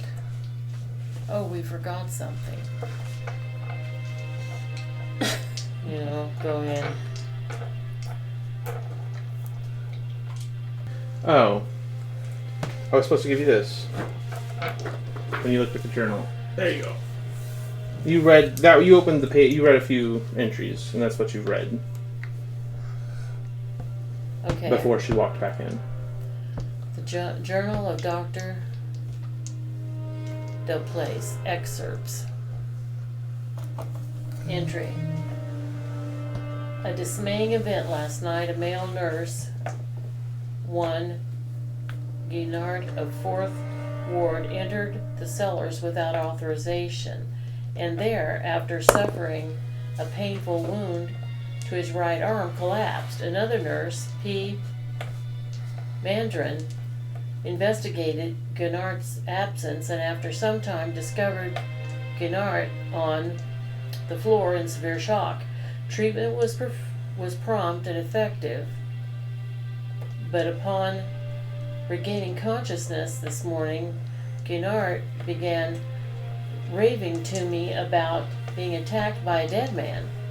For the moment, I have placed him in room 13 and notified his landlady of his indisposition. Alas, with Gunnart was another man, one unknown to this institution, and in tragic physical condition. Many grave questions must be answered. Entry 2. I began to question Gunnart about the stranger. Is he a patient? What is his name? How long had Gunnart kept him down there? Had Gunnart kept the stranger there for a long time? Long enough that the mortar sealing the room had cured to such condition? Had he given him nourishment? How had he survived? I am moving this stranger to my private wing for the moment, treating the man as an inconsequential derelict until more evidence is found. Next entry. Even in a fresh bed, the stranger's appearance is horrifying. Given small amounts of broth, he merely regurgitates it. He takes no nourishment, yet lives in a catatonic state. Would electric shock revive him? Next entry. After several applications, the stranger woke, but so weakened that he could not move. He whined and begged in different and very odd forms of Greek and Latin, tales of cities crumbling, and of other darker things. What a mystery man. It is almost easier to think we have tapped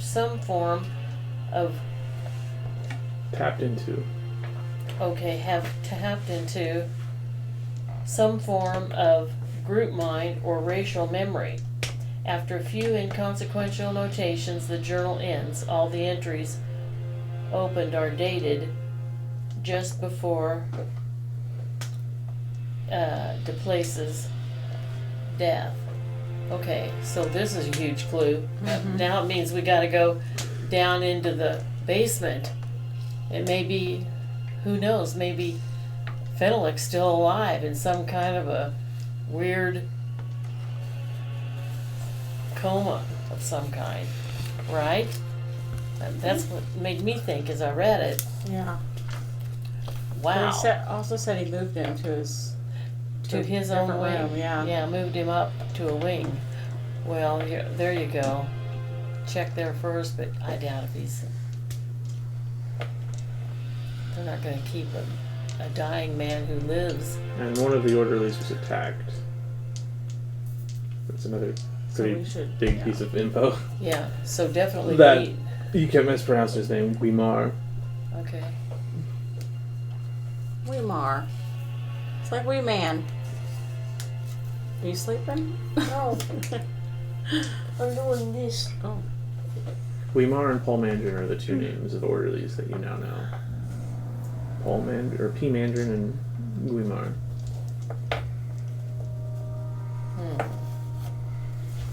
Oh. Let's see if we can't talk to an orderly on the way out. Absolutely. I think the orderlies would definitely know something about this. Charenton is vast, a sprawling labyrinth of halls, courtyards, and dormitories, housing more secrets than its walls could ever confess. You try to blend into the ebb and flow of daily life, to become part of the institution's routine, lingering in corridors and near staff exits, picking up snippets of whispered conversations. You begin with harmless inquiries, engaging orderlies and junior nurses in casual talk. Some respond with worried glances, before quickly excusing themselves, their eyes darting towards unseen observers. Others simply shake their heads, claiming ignorance, or mutter about the trouble caused by asking too many questions. Hours pass. You take turns pacing the hospital grounds, drifting near the rail station, where off-duty staff shuffle toward the train, eager to leave their shifts behind. Frustration mounts. You are being watched, or at least suspected. Some staff members avoid your gaze entirely as they pass, their steps quickening in a silent refusal.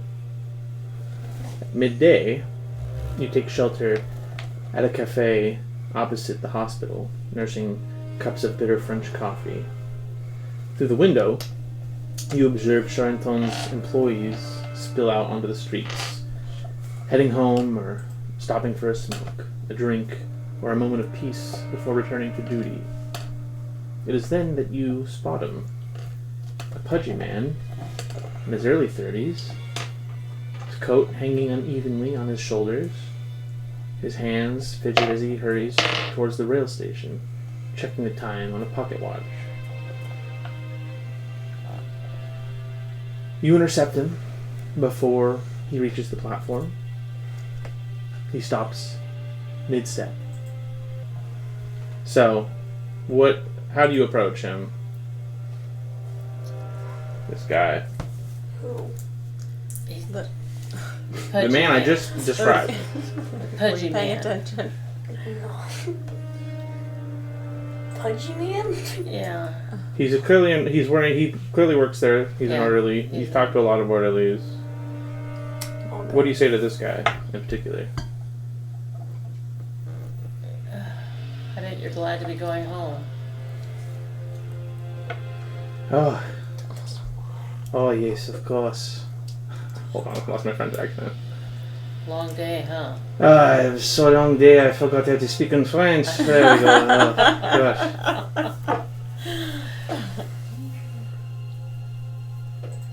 Haven't you been the ones asking questions around Sir Anton? Yes.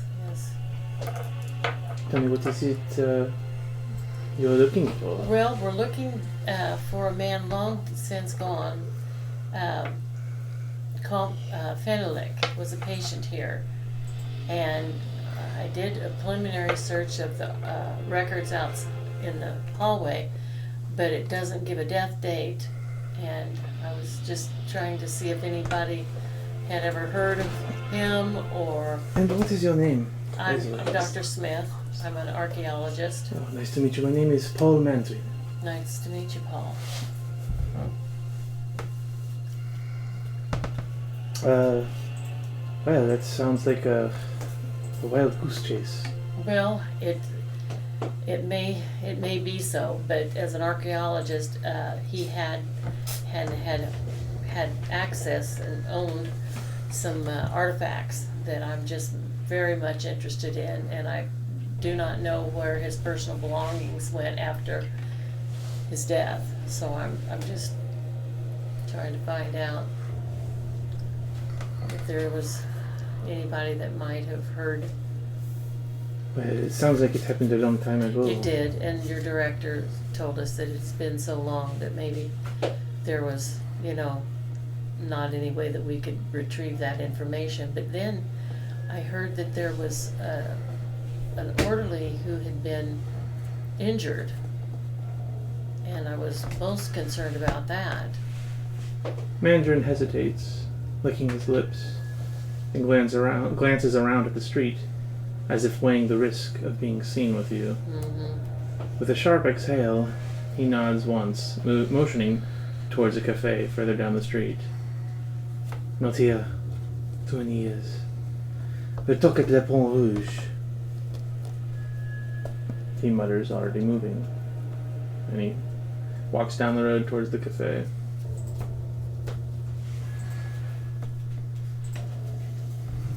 So, you follow, I assume. Yes. Yes, we could use a little libation. The cafe is unremarkable. A place for local workers and railwaymen to exchange gossip over wine and cigarettes.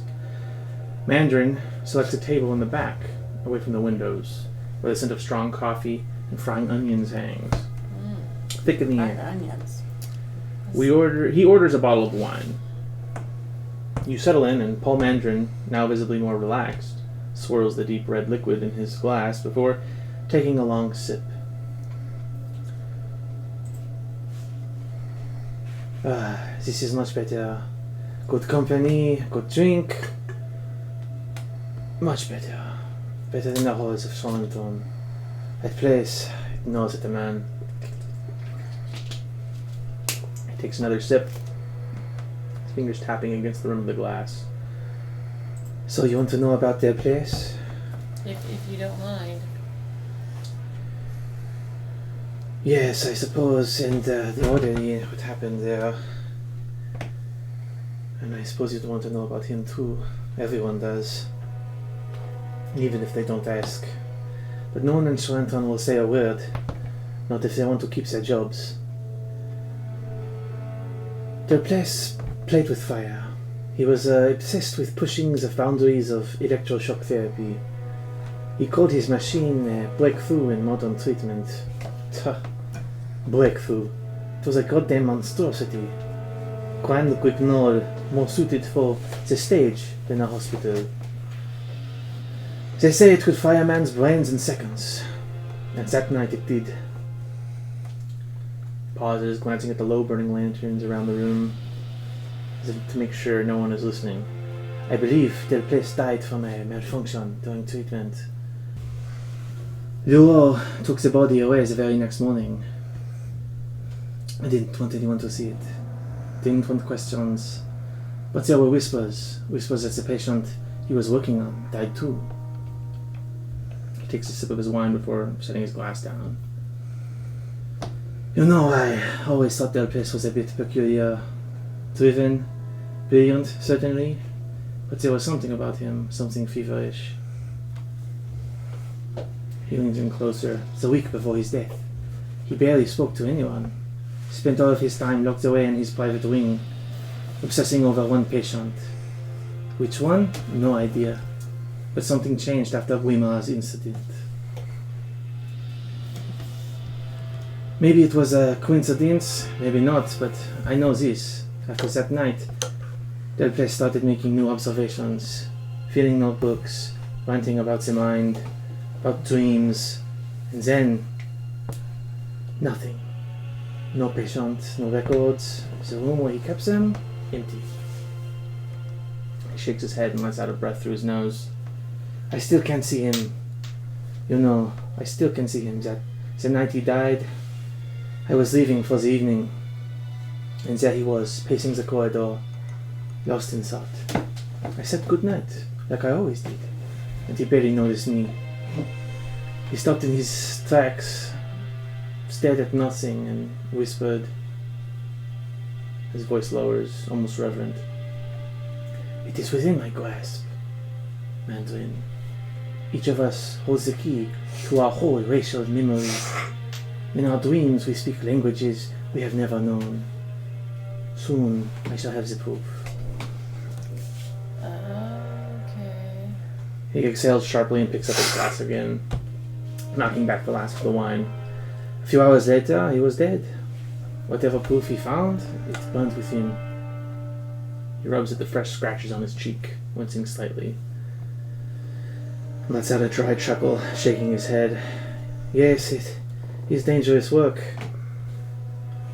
You think of an asylum as a place for the lost, the broken people who need help. And maybe it is. But inside those walls, it is a battlefield. A war fought in whispers, in sudden outbursts, in the quiet gnawing madness that seeps from the very stones. A little time ago, I found Guimar, one of my colleagues, slumped in the basement. He was bleeding out, his wrist slashed to the bone. Terrible wound, dealt by one of the patients, though we don't know which one. When he recovered, his mind was gone, like something had hollowed him out. Now he's no longer staff, he's an inmate, just like the rest of them. His fingers tapped in a nervous rhythm on the table. This job is a demon. I tell you, they choose you up, so as you roll. One day you're the one holding the keys, next you're the one locked behind the door. Listen. To me, listen to me. Do not tell you all about this meeting. If you knew I was speaking to you, well, it does not take kindly to loose tongues. I need another job, but to get one, I need a good reference. If I don't, I may as well be locked up in there with the rest of them.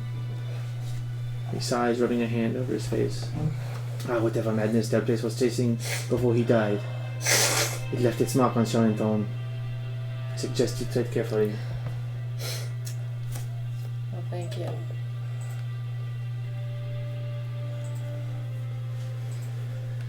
Yeah, and then he excuses himself, gets up, and heads out.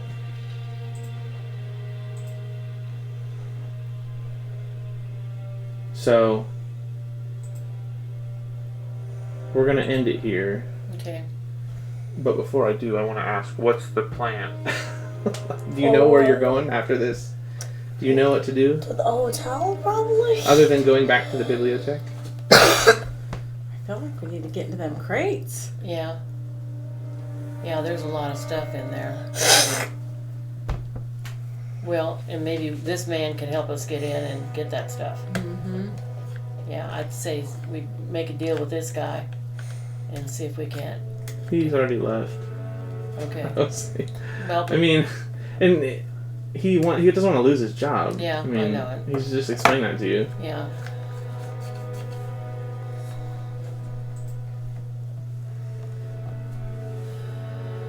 You,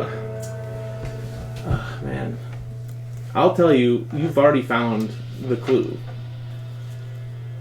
You don't need to look into the boxes. The boxes are full of old records. Okay. The most important and relevant of which was We setting already saw on it. top in the open crate. And you've We just already read that, saw which it. has now led you to this interaction, which is supposed to lead you to the next clue. So, going back to the old clue we've already looked at is not the right move. Okay. I will tell you that. Okay.